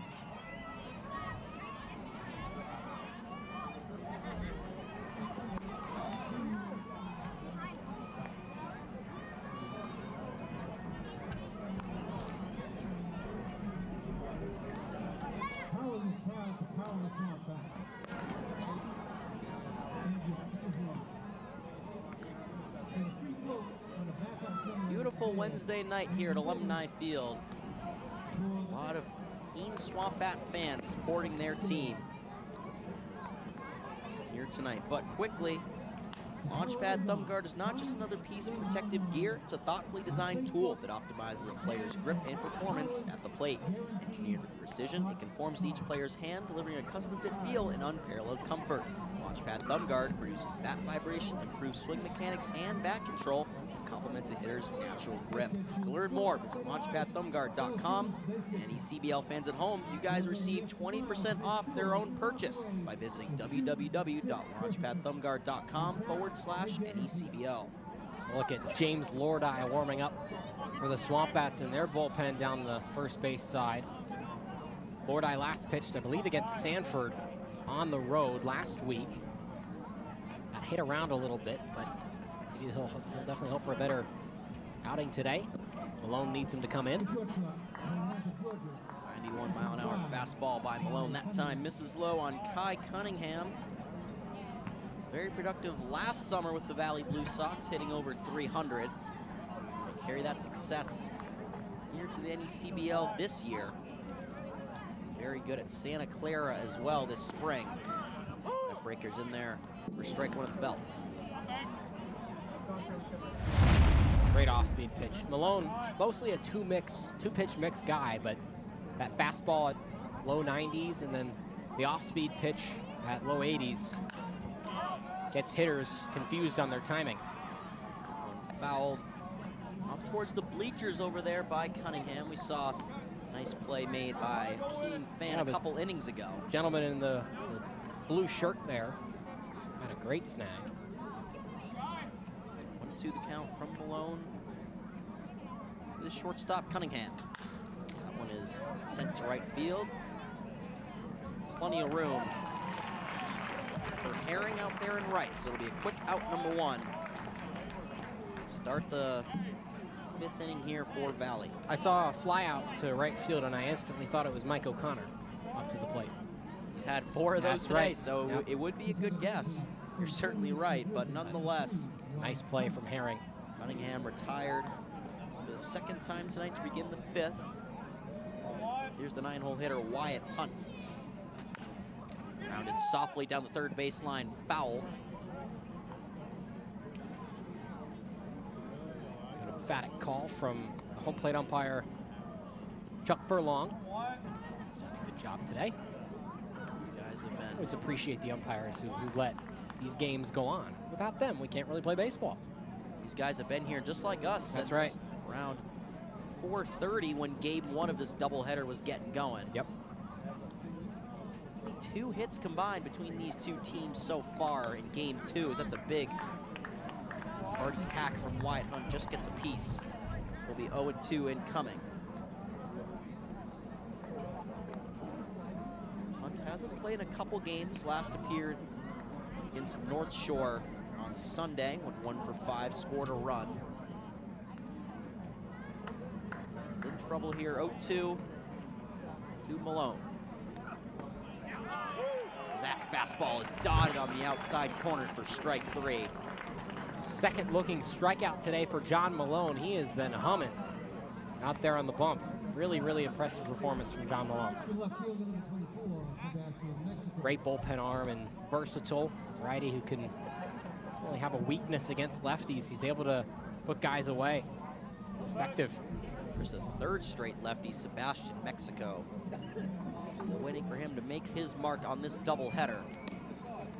He's done a lot of the games for the Valley Blue Sox here at the start of the season. I talked to him pregame at the last home game for the Blue Sox. She gave a lot of props to the pitching staffs here in the NECBL. Yeah. Says it's some of the best he's seen, but at the same time, he's not going to change his approach. He's very quick to the ball, focuses a lot on getting his hands through the zone, and it's really been working for him so far. He's had a solid year, that's for sure. But it's different for every guy. You know, they have their own feel, or they have their own swing thought that they kind of go through every time they step up to the plate. It's different for everybody. It's such an individual thing. It's not an exact science. One of the beauties of the game of baseball is we see that fastball down low feet. Sebastian Mexico up in the count 2-0. Looking to have another scoreless inning here on the mound. Big wave and a miss by Mexico. We've seen a couple of home runs from him so far this season. Looking for number 3 right there. Unless it'll be 2-1 to left fielder out of Louisiana Tech. Looking for the Blue Sox 2nd hit of the evening. Spoiled foul. Another breaking ball that Malone is able to mix in and throw off the hitter's timing. And he can come back with, he can go to that breaking ball and maybe target the back foot, the back hip of a lefty. Just got to start it off so it doesn't slide over the plate. Or he can go to the fastball, maybe high and in, jam him. Goes to the breaking ball that time. And foul by Mexico, almost got. You can tell Mexico just really kind of missed that. He slaps his thigh in frustration that he had it timed up. He was a little early on it, but the barrel was too high to make good contact with it. See what Malone goes to here. 2 balls, 2 strikes, 2 outs. Big right-hander deals. Strike 3 called, and Mexico upset with himself that time. Another scoreless frame here for the Blue Sox. They're trailing 1-0 here from Keene, New Hampshire.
We've seen it all here at Alumni Field. Great race around the bases for some of the SwampBats fans here in Keene, New Hampshire. And still, Brett Robinson, one of the operations interns, still undefeated at home, just like the home team, the Keene SwampBats, at this point in time. But wow. Looks like might have a new pitcher on the mound. And finally, it's a righty. That would be correct. First righty out of the in forever here for the Blue Sox. You can say that again. Andrew Bassell, big right-hander out of Northeastern. Had his first NECBL appearance against North Shore a couple days ago. Very solid inning and a third, 2 strikeouts. Pitch a whole lot this past year with the Huskies, only 7 1/3. A lot of strikeouts for Bassell. That's the main thing for big number 30 on the mound. We're going to keep Keene here on a 1-0 lead. As Bell squares around to bunt, fouls it off to the backstop. I don't hate the play, just trying to lay one down at the start of an inning. Maybe catch the defense kind of in a leisurely mode. Corner infielders aren't really crashing in. Breaker at the knees from Bassell. Drew Bell, second baseman out of Duke. Got out to the shortstop his last time up. Makes sense why you're squaring around to bunt. Still only 2 hits combined. For these teams, that one plunks. He is a ball magnet, I tell you. Wow. He's really good at getting hit by baseballs. Gets drilled in the back there by his Bassell. third of the year in almost as many games. Leadoff base runner for the SwampBats. Hey, they don't care at this point. However they get on base is fine by them. Especially when you only have 1 hit. Yep. You'll take the base runners when you can get them. Now he leads the team in hit by pitches with 3, and this being his 7th game of the year. 7th appearance, rather. Getting hit by pitch and almost. It's his shtick, I guess. I don't know. It's ball magnet. Leadoff base runner for the SwampBats. Here's Michael O'Brien, the leadoff man, as he takes ball 1. There's a breaking ball from Andrew Bassell. Keene looking to extend their lead here. The bottom half of the 5th inning.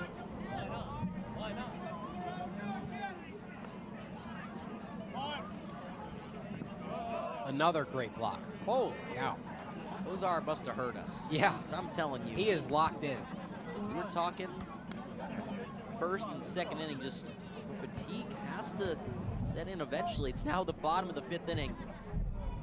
Only the 6th and the 7th left to be played. Kozar is absolute nails behind the dish tonight, especially in game 2. He's been big time. Ryan, the leadoff man, 0 for 2 in this game. Had a single in the last game. Game 1 of this doubleheader. So let's go SwampBats chant. I've never heard this one. Big. Oh boy. Hello. Bell was trying to catch Bassell off guard. He had him. The speed, you know, there's a chance that he gets there, and that dugout over there is loving it. Good communication by that Blue Sox infield, telling Bassell to step off the mound. He delivered that pitch. Bell could have walked into second base standing. Easily. Skied foul back towards us. Doesn't hit the press box. 2-2 the count incoming to O'Brien. We've yet to have one land on the box this year. Wish the same could be said. You've had a couple? We've had at least 2 so far. So far, none here in Keene. Yep. It'll be 2-2 from Bassell to O'Brien. When he gets away from Kozar, that's going to be strike 3 called on O'Brien. He doesn't agree. I have no idea what just happened. So it looks like Kozar could not catch that strike 3 call. So is it drop third and did he tag him? I mean, it doesn't matter because I guess that's what the confusion is, but they are calling it a strikeout looking on O'Brien. Wow. The runner Bell will advance to second on the missed play by Kozar. I think it'll be a dish. stolen base. And yeah, O'Brien in absolute disbelief over there at the Keene dugout. He is. I was focused on the runner. I no idea. My best guess is a strike 3 called, and because of the runner going, That has to be my guess. Right, because the runner is still technically occupying first, even if he's in motion towards second. So there's nowhere for the drop third runner to go. I think that's what the confusion was between O'Brien. Yeah, it must have been. Wow. The home plate umpire. Yeah, Called stolen base. Call the strike 3 nonetheless. So He didn't swing. It looked like it caught that inside corner. Must have. Still time for the Bats to make something out of this, though. Another wacky play here at Alumni Field. hit him. That one drills.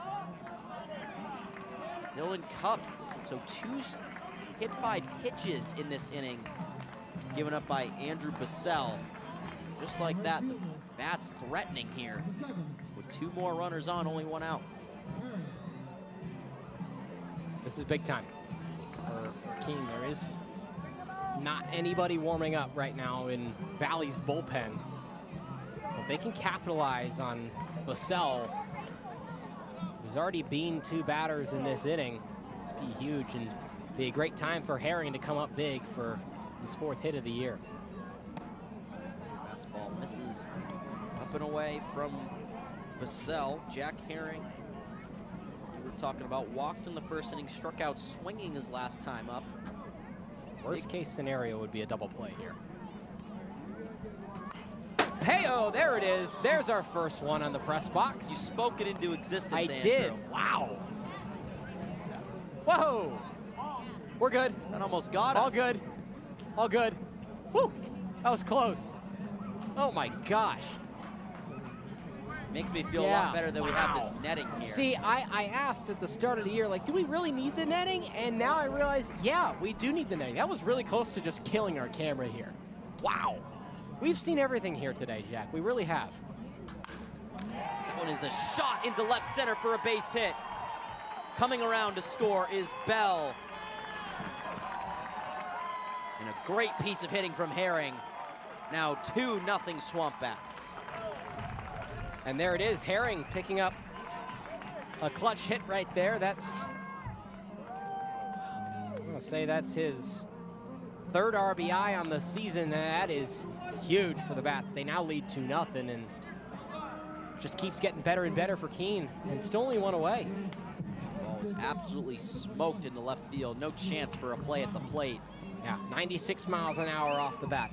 Just over the shortstop Cunningham's head. Here's Nick Romano, cleanup man for Keene. Walked his last time up, grounded out to the first baseman in the 1st inning.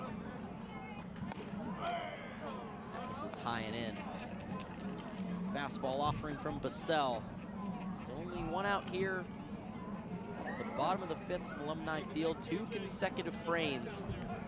1 run scored for the SwampBats, looking to add on here. Skied foul.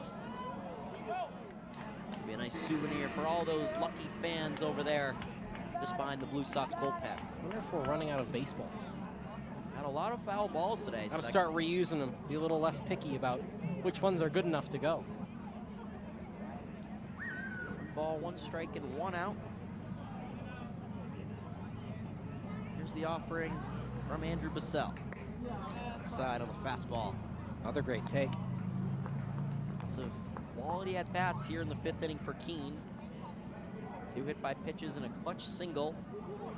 Just saw from right fielder Jack Herring. 3rd baseman Romano. Was it Herring who fouled that one off towards us? I think it was. Another good stop by Kozar. He is dialed in from behind the dish. Yeah, it's impressive. I think I could learn a thing or 2. Blocked almost every ball that has gone in the dirt today. Yeah, no pass balls. 3-1 count coming to Romano. Ended his day in game 1 with a single. Gonna add on to a Keene lead here. That one's stopped by Kozar, and it'll go to the infield grass, but it doesn't matter. Another walk given up by Bassell. Second in a row for Romano. Free pass. Now there's some movement in the bullpen for Valley, and you wonder if it's one of those situations where you wanted to get somebody moving earlier. Just to me, like it's Jack Pottinger. Yep. And what do you know? It's another left-hander. I was just about to say. I think it's honestly the last one that Valley might have available. Well, I know for a fact that Blue Sox have their off day tomorrow, so definitely using all of their bullpen arms available tonight as we have a quick mound visit between Coach Robbie Hitt and Andrew Bassell on the mound. But Jack Pottinger, big left-hander out of Eastern Illinois. He's been pretty good so far this season. Let's see him in the future here at Alumni Field. 2-0 your score between the Keene SwampBats and the Valley Blue Sox for those of you just joining us. Jack DiNapoli and Andrew Hillsman here. We got you covered all the way up until the 7th inning. Game 2 of this doubleheader. That one catches the inside corner for a called strike. 91 that time on the radar gun. Dialed up the velocity from Bassell. Fielders, corners in on the grass, double play depth for the middle infielders. That's another called strike. The knees of Chandler Tupou. Singled his last time up, one of 2 Keene hits so far. Tupou thinks those are inside, but he's a guy who likes to crowd the plate, so that's over. 0-2 from Bassell. Rounded to the left side. Coming on is Cunningham to second for 1. Not going to be able to get that double play to end the inning. So fielder's choice. And an RBI. It's a big one to make the lead 3-0 here in Keene. So it'll be runners at the corners, but a good productive AB for Tupou. And that'll bring up Marshall Lipsy, the center fielder. Again, Tupou has been so solid today at the plate. In both of these games, he's come up and kept innings alive in big moments. This is what his game really is. He's good at this. You know, that's his signature. He is just consistent at the plate. I mentioned it all broadcast along. The big thing for the Blue Sox to avoid was that free pass. Runner Tupou takes off for second. No throw down that time from Kozar. It's been the Achilles heel of this team all season long. The walks, the hit by pitches, the pass balls. It's the reason why they've lost a lot of these close games. It's the reason why they're down 3-0 here in Keene. That fastball misses up and in on Lipsy. They call that a foul ball. And it looked like Kozar was potentially arguing for a check swing. No, I think they... We're getting a discussion between Blue Sox dugout. Well, I think the question is whether it hit him or it hit his bat. And I don't know. I don't know if we have a replay or we may not. If it'll be a discussion, it'll be tough to see. Look, let's see if we can see. Yeah, it's a little too late, but definitely the idea is that Carr thinks that Lipsy, let's see. I don't think it hit his bat. I don't think it did at all. Great job by our crew. Did they call that a strike? They did? Dugouts are oh my goodness, heated right now, as well as Keene third base coach. Sean McKenna, yeah, the head coach. Wow. Keene dugout is absolutely livid after that. Great work by our crew to get that replay. That is awesome. The slow motion, that's the first time we've debuted that this year. I'd love to see more of that. That is awesome. Interesting call nonetheless here. Big wave and a miss. And that'll be the end of the inning here from Alumni Field.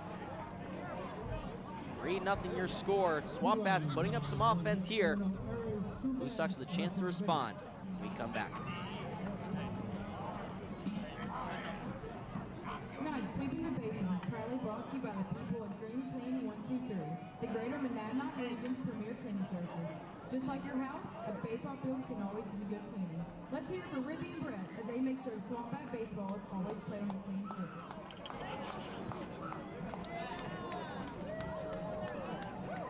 Tired of the hassle of treating aches and pain?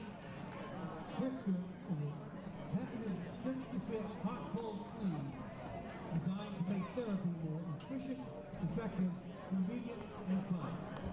Sold right here at the field, online at hertzker.com, and at Bulldog here in Keene. Talk to us, Skirt the Hurt. Who were gentle is now welcoming new patients to Keene Critical. Previously known as regular dental, all the name has changed. Dr. J, Dr. Steph, with the same compassionate team, are here to provide. All right, well, we're back for the top of the 6th, and we've got some special guests. Looks like Gabe Pitts and Marcello Mastroianni have joined our sideline reporter, Ryan Fitzpatrick, for a little in-game interview. Guys, take it away. Well, we have a heck of a game on our hands. In game 2 of the first doubleheader, as the ball flies by us here. And what you guys see in particular, especially you as a pitcher, Cello, with Nick Pavia going on the mound today, what really worked well for him? I thought he did a really great job battling back after a few tough calls and some free bases. He did a really good job putting zeros on the board, and I thought it's really kept us in this low-scoring game. And, you know, we're in a good position right now, and hopefully we can close this out with the bullpen. And what's like the mindset here, Gabe, when it's game 2 of the doubleheader? How do you stay fresh on days like this? You know, it's definitely tough. It's definitely a grind. I think you just got to, like, take it one pitch at a time, one at-bat at a time. And, you know, obviously, like, it's a marathon, not a sprint, right? You know, you got to play 9 innings, get 27 outs. So that's kind of the mindset, at least for, like, us hitters, and just trying to grind out at-bats and move guys along and get runs in. And we're playing really good team ball right now, so we're looking really good. Fellas, I appreciate your time. Hey, Andrew, back to you. That's for the you. That's for the you. Well, thanks for that fun little interjection, Ryan. That was always a good time to get some of the players involved. And John Malone back out there for another inning of work. He's been very successful in his 2 innings. He's drawn 3 innings, and there's a foul. Ball off to the right side by Burdett, who homered in the first game. Only Valley hit so far today, too. At least in game 2.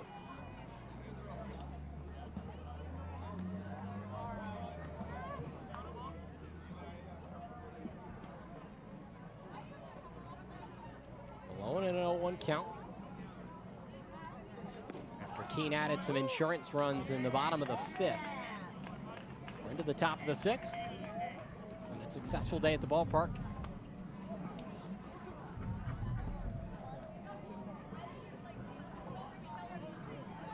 The 0-2 on its way as Malone comes set. Just off the outside edge, but a good pitch from Malone, trying to get Burdett to offer.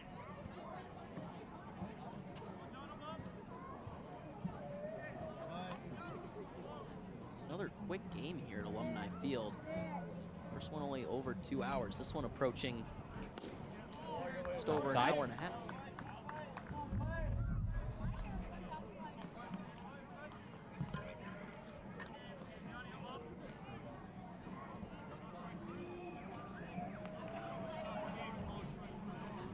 Two.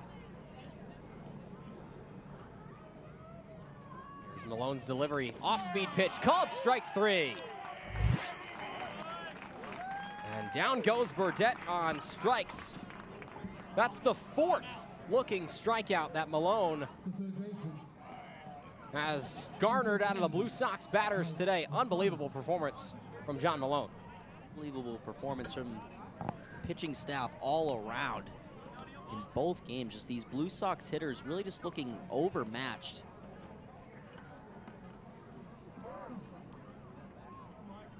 As the new batter is Mike O'Connor as he looks at a strike. That off-speed pitch is really humming today for John Malone. It's been really fantastic. And when you have that velocity with the fastball as well, it makes it really hard, especially for these righties, to try and time them up.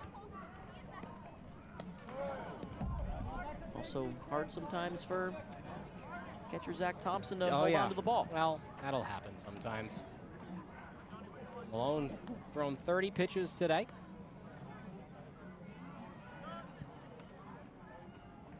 In his third inning of work at the moment.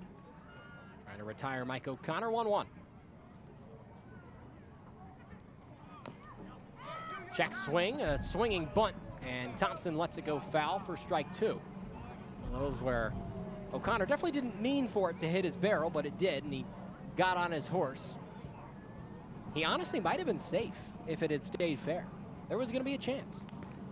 Yeah, some confusion all around. It didn't even look like it hit O'Connor's at bat at first. It looked like it hit the glove of Thompson. Popped out again, yeah. Huh. Something different than a fly out to right field. Yes, well, I think he'd be okay with that. If I'm Mike O'Connor, I'm probably getting a little tired of those. We've just seen everything wacky that you can. I guess that's what happens when you play 2 games. Off-speed pitch, swing and a miss. Down he goes. 5 strikeouts on the day for John Malone. Just nasty stuff from the big right-hander. Just like I was saying, these Blue Sox hitters, not a real good approach at the plate right now. Only 1 hit. Breaking ball again, and just he knew it. And O'Connor shakes his head as he walks back to the dugout. One of those that just can't really do much about. Great pitching from Malone right now. 2 outs, top of the 6th. Fastball down and away, ball 1. Malone's gonna ask for a new baseball. Not sure how many of those we have left. I was gonna say, I don't think that's a new baseball. I think that one may have seen some action. One of those foul balls, perhaps, that might have gotten in the kids section over there in right field. You never know. It's a Samford versus Samford matchup here. Teammate on teammate. 1-0 from Malone, called strike. That inside breaking ball is just mowing these hitters down. The hitter, the junior from Hoover, Alabama, 1-1. Swing and a miss again. And you know this at bat has some extra incentive to it, these 2 teammates. Malone looks in again. 3-0 lead. Malone from the stretch, winds and deals the 1-2. Liner back up the middle, picked up on a hop by Cup. Has to hustle to throw, it's in time. The 3rd consecutive 1-2-3 inning for John Malone as we head to the bottom of the 6th. Keene leads 3-0, and Valley only able to muster 1 hit thus far. We'll be right back here from Keene, New Hampshire.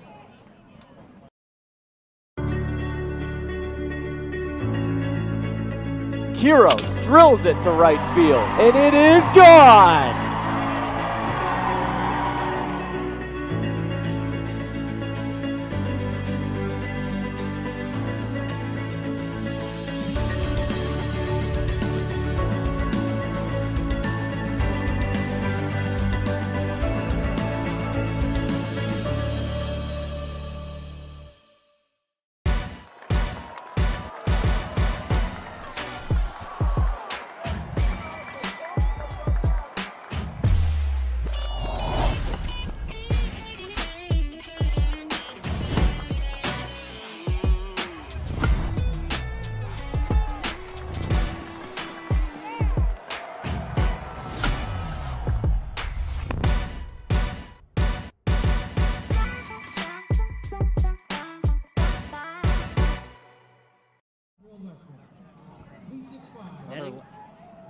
Netting Professionals is the official netting partner of the New England League.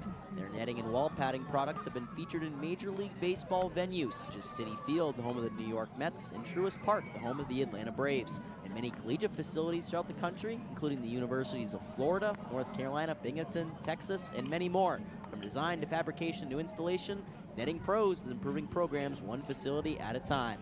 Certainly saved us in the press box a couple innings ago. It would have been real close. I think it might have hit the wood up top, but any lower than the netting would have definitely helped our camera equipment, that's for sure. Another lefty out there on the mound for Valley. It's Jack Pottinger, tall, hard-throwing lefty with quite the beard. 6'5", 240-pounder from Eastern Illinois. Yeah, teammates with Mike O'Connor over there as well, as he gets a little embrace from the third baseman. But Pottinger has been really solid this year. Big strikeout guy, got 2 in his last appearance against North Shore. Very solid. We'll see if he can keep this lead right where it is, because I don't know if the Blue Sox bats can afford to come back from any more than 3 up to this point. There's a fastball that goes high and outside, 90 miles an hour. A little bit of an unorthodox delivery here for Pottinger. Whips that elbow through as this one's hit high into the night sky. Foul. Right side, and Burdette gives chase, but he's not in time to get it. Foul ball. And as soon as Burdette went past that ball. Yep. Kids are after it. That'll happen. It's a good spot to get foul balls over there with a lot of righty batters here and a lot of space over there as well. It's probably a better chance that you're going to get a foul here than at any other major league game, that's for sure. 1-1 past the bat of Thompson. Another fastball at 90. Makes it 1-2. It's the guy Pottinger that gets a lot of swing and misses. We saw earlier some of the other relievers, more pitch to contact guys. Certainly not for Pottinger. Fouled off to the backstop. Count stays the same. No action right now on the SwampBats bullpen. I gotta imagine with the way he's pitching right now, they might leave Malone in for the rest of this game. And why wouldn't you? He's been mowing down these Blue Sox hitters all evening long. Already 5 strikeouts for him. Here's the 1-2 to Thompson inside. And that hit him. Tagged him in the leg. Another hit by pitch. It's the 3rd of the game by the Valley pitching staff. And Thompson takes his pass to first. And all those hit by pitches have come in the last 2 innings. They You have. saw how big of an impact it played in that 2-run 5th for Keene. We'll see if it has any impact here for these Keene hitters. So 1 on with no outs, and Ripken Reese, switch hitter to the plate. 0 for 1 with a walk and a steal in second. Obviously had those 2 homers in the game before this one. 1-0. Low and in. Great eye from Reese. SwampBat, who's in his 2nd year with the team and plays his college ball at Kent State for the Golden Flashes. 2-0. Swing and a miss. Got him going early. No recollect.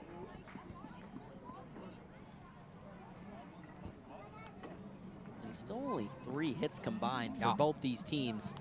This game's been flying by, like we were saying, but really, just the difference in game 2 here, the doubleheader, Keene just taking advantage of Valley mistakes. We saw it in the last inning. 2 hit by pitches, a walk. The single would eventually led to 2 runs. And in the 4th as well, a walk, a couple fielders' choices mixed in with a hit. That's the difference in this game, and that's been the difference in a lot of these Valley losses. 3-1. It's there for a strike, and Ripken Reese thought it was going to be ball 4. He'll step back into the box. He was ready to toss his bat off to the side.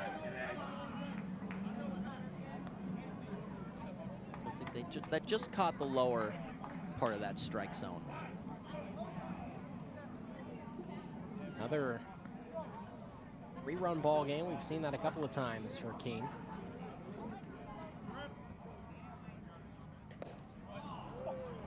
Now he will swing and miss on that one as he goes down on strikes. Out number 1, that brings up Andrew Bell, who reached on a hit by pitch and scored his last time to the plate. A good put-away pitch that time from Pottinger, going to the fastball. Especially when you have a lot of velocity with an interesting arm action. Yeah. Runs in on the hands for right-handers, really tough if you're trying to barrel that up. It's like he rips it through. He like whips his elbow through the slot that he throws out of. It's a lot of velocity as well. It's hard for a hitter. It feels like the ball stays behind his body.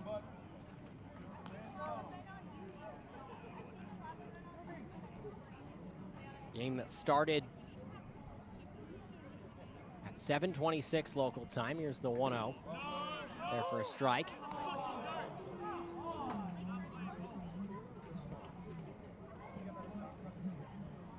Seems like he's giving that call to a lot of those low fastballs, just catching the that lower third of that strike zone. Bell at the plate, 1-1.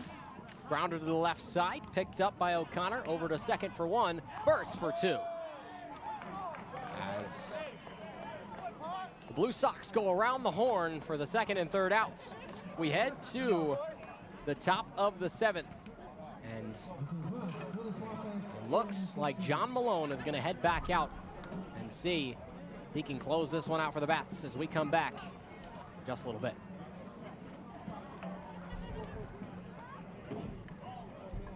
All right, SwampBat fans, if you have any loose trash, keep it out for the interns in the black polos coming around to pick it up. Thank you.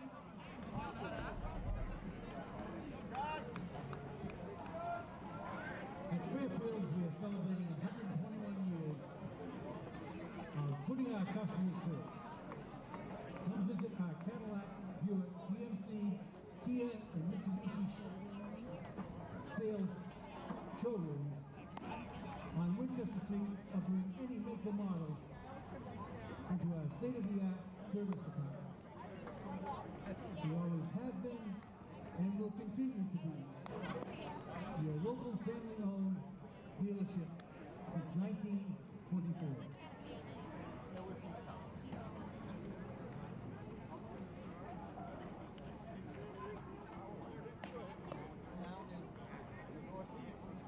M&T Bank. 3 outs is all that remains from the SwampBats tying their franchise record for a win streak. They're at 9 in a row right now. And John Malone back out there for his 4th inning, trying to make it 10 in a row. A tremendous start to the year, trying to extend the winning streak to double digits at the Keene SwampBats here in 2025.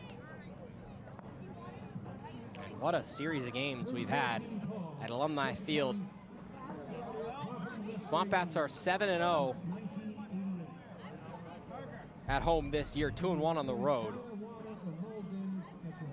And due up is going to be Michael Elko, the first baseman.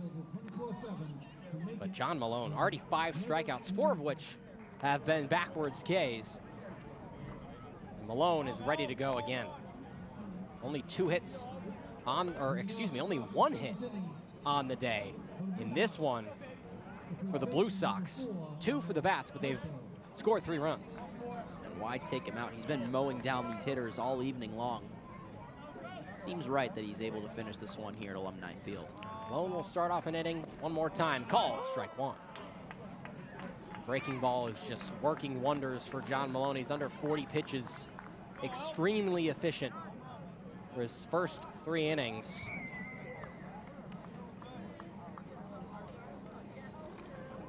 Comes set again and deals.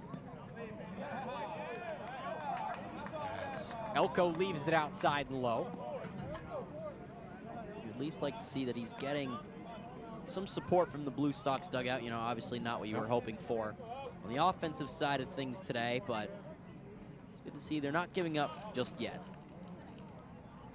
Malone, I imagine, would be credited with the win if he can close this one out. 1-1. Yes, he did. Strike 2. And right when the Blue Sox dugout was starting to get rowdy, he just got himself a highlight on the mound, and the Keene dugout is loving it. Coming into this game, John Malone had only struck out 1 batter on the year. Now he's got 5 in this game. 1-2, foul off the plate. And he'll stay that way. This game's still very much in reach. We've seen late game comebacks. Hello, Timon Olfie. We've seen late game comebacks in this season for the SwampBats at Alumni Field. Nothing says that Valley can't come up with the same magic. 1-2. Got him looking. 6 strikeouts for John Malone. That's exactly how he put away Elko the last time. The breaking ball just absolutely froze him 2 at-bats in a row. Great sequencing by Malone. He is heating up. This is Chris Walsh And now they finally realized that they were batting out of order the entire game. Here's Chris Walsh. Absolutely ridiculous. Fascinating stuff. That this has happened. He takes a strike anyway. I don't know why you would like change it now. Well, if it gets called, if Keene notices it, then it's an automatic out. So they just hadn't noticed it. The other team has to notice it, I believe. Breaking ball, called strike 2. He's absolutely dealing on the mound right now. His crowd is loving it. His teammates are loving it.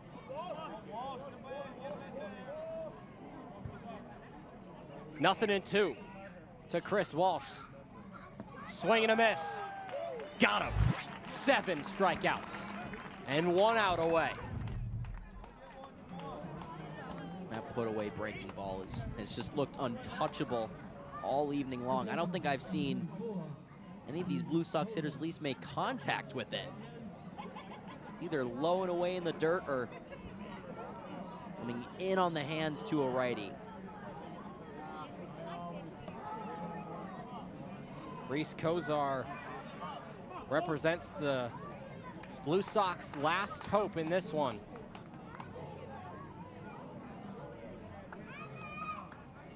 As everybody will take their places one more time at least.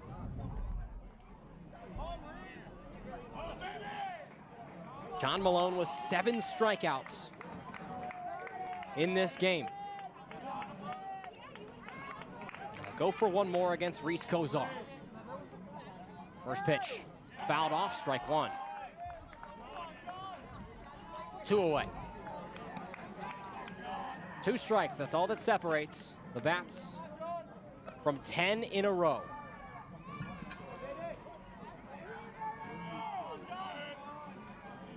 Malone set again off the first base side of the rubber, the 0-1. Breaking ball, strike 2. I don't think a single soul in that Keene dugout is sitting. Everyone is standing up. They know what's at stake here. Nothing in 2.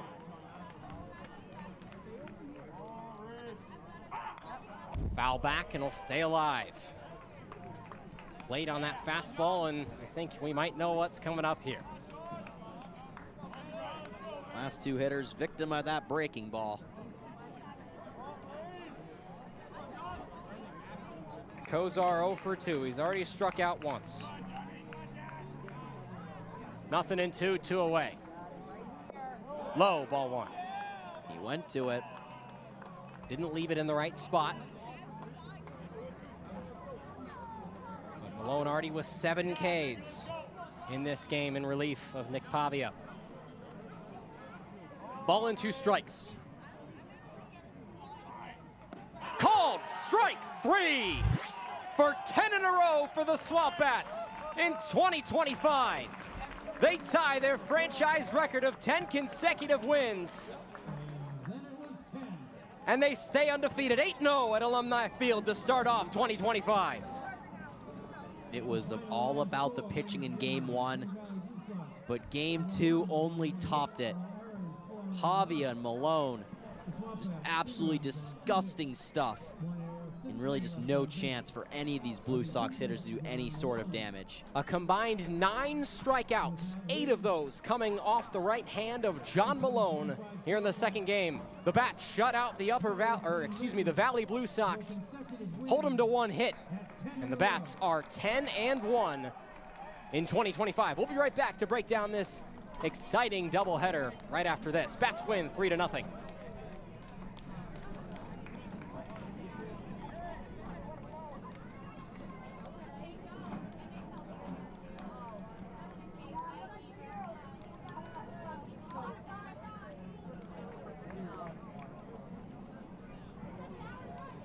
Thank you for joining us this night, tonight, ladies and gentlemen. SwampBats' next home game is Monday. It's a makeup game with the Vermont Mountaineers. And that schedule is not on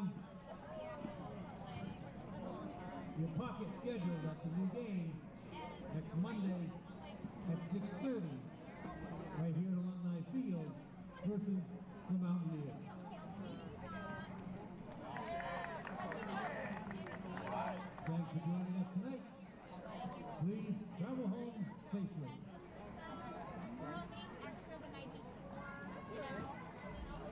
Well, it's 10 wins in a row for Keene. They tie their franchise record. Longest win streak is 10. They only need one more to set the new record. For the out-of-town scoreboard update, we'll send it down to Ryan Fitzpatrick, our sideline reporter. Ryan? Thank you very much, Andrew. So, we'll go over to Rhode Island, where the Newport Goals are in extra innings with the Bristol Blues, but the Bristol Blues lead them in the top of the 10th, 3-2. Over in Sanford, Maine, the Mainers trail the Vermont Mountaineers 8-4 in the top of the 8th. And in the bottom of the 6th in Bristol, Connecticut, the Blues lead the Danbury Westerners 6-1. Now over in the bottom of the 9th, the Newport Goals trailing the North Adams Steeplecats 2-1. And that is your out-of-town scoreboard. Thank you very much. Well, this one ends with 3 straight 1-2-3 innings from John Malone, and what a day it was for the relief pitcher for the SwampBats. He strikes out 8 of the 9 batters, or excuse me, 8 of the 12 batters he faced. An unbelievable day for John Malone, and SwampBats winners of 10 in a row. Jack, what a day it is for the Bats here at home. You really can't talk about this game, especially game 2, without mentioning the dominance of Malone. That breaking ball, absolutely on point. Froze Walsh, Kozar, and Elko all in a row. You have to know it's coming at the plate, but at the same time, what can you do about it? Well, nothing. Nothing. Well, what an exciting day of baseball it was. Game 1, the SwampBats jacked 2 home runs, both of those coming off the bat of Ripken Reese. They won that first game 6-2. This game, a one-hitter, combined one-hit gem from the SwampBats pitching staff. 3-0 your final score.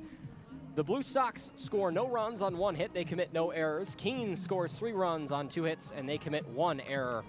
10 in a row for the SwampBats, a dream start to 2025. Well, that's all we've got from Alumni Field today. For our amazing crew of camera people, we thank them for their hard work. For my color commentator, Jack DiNapoli, for our wizard of a producer, Mike Kelleher, for our lead camera operator, Ryan Goodwin, of course, our sideline reporter, Ryan Fitzpatrick. I'm Andrew Hilsman, saying so long from Alumni Field. The Bats win, and they tie their franchise record of 10 wins in a row to start off 2025. They move to 10-1. Valley falls to 5-6. And this has been a presentation of ESPN. We thank you for watching. Copyright the New England Collegiate Baseball League. Bats win 10 in a row.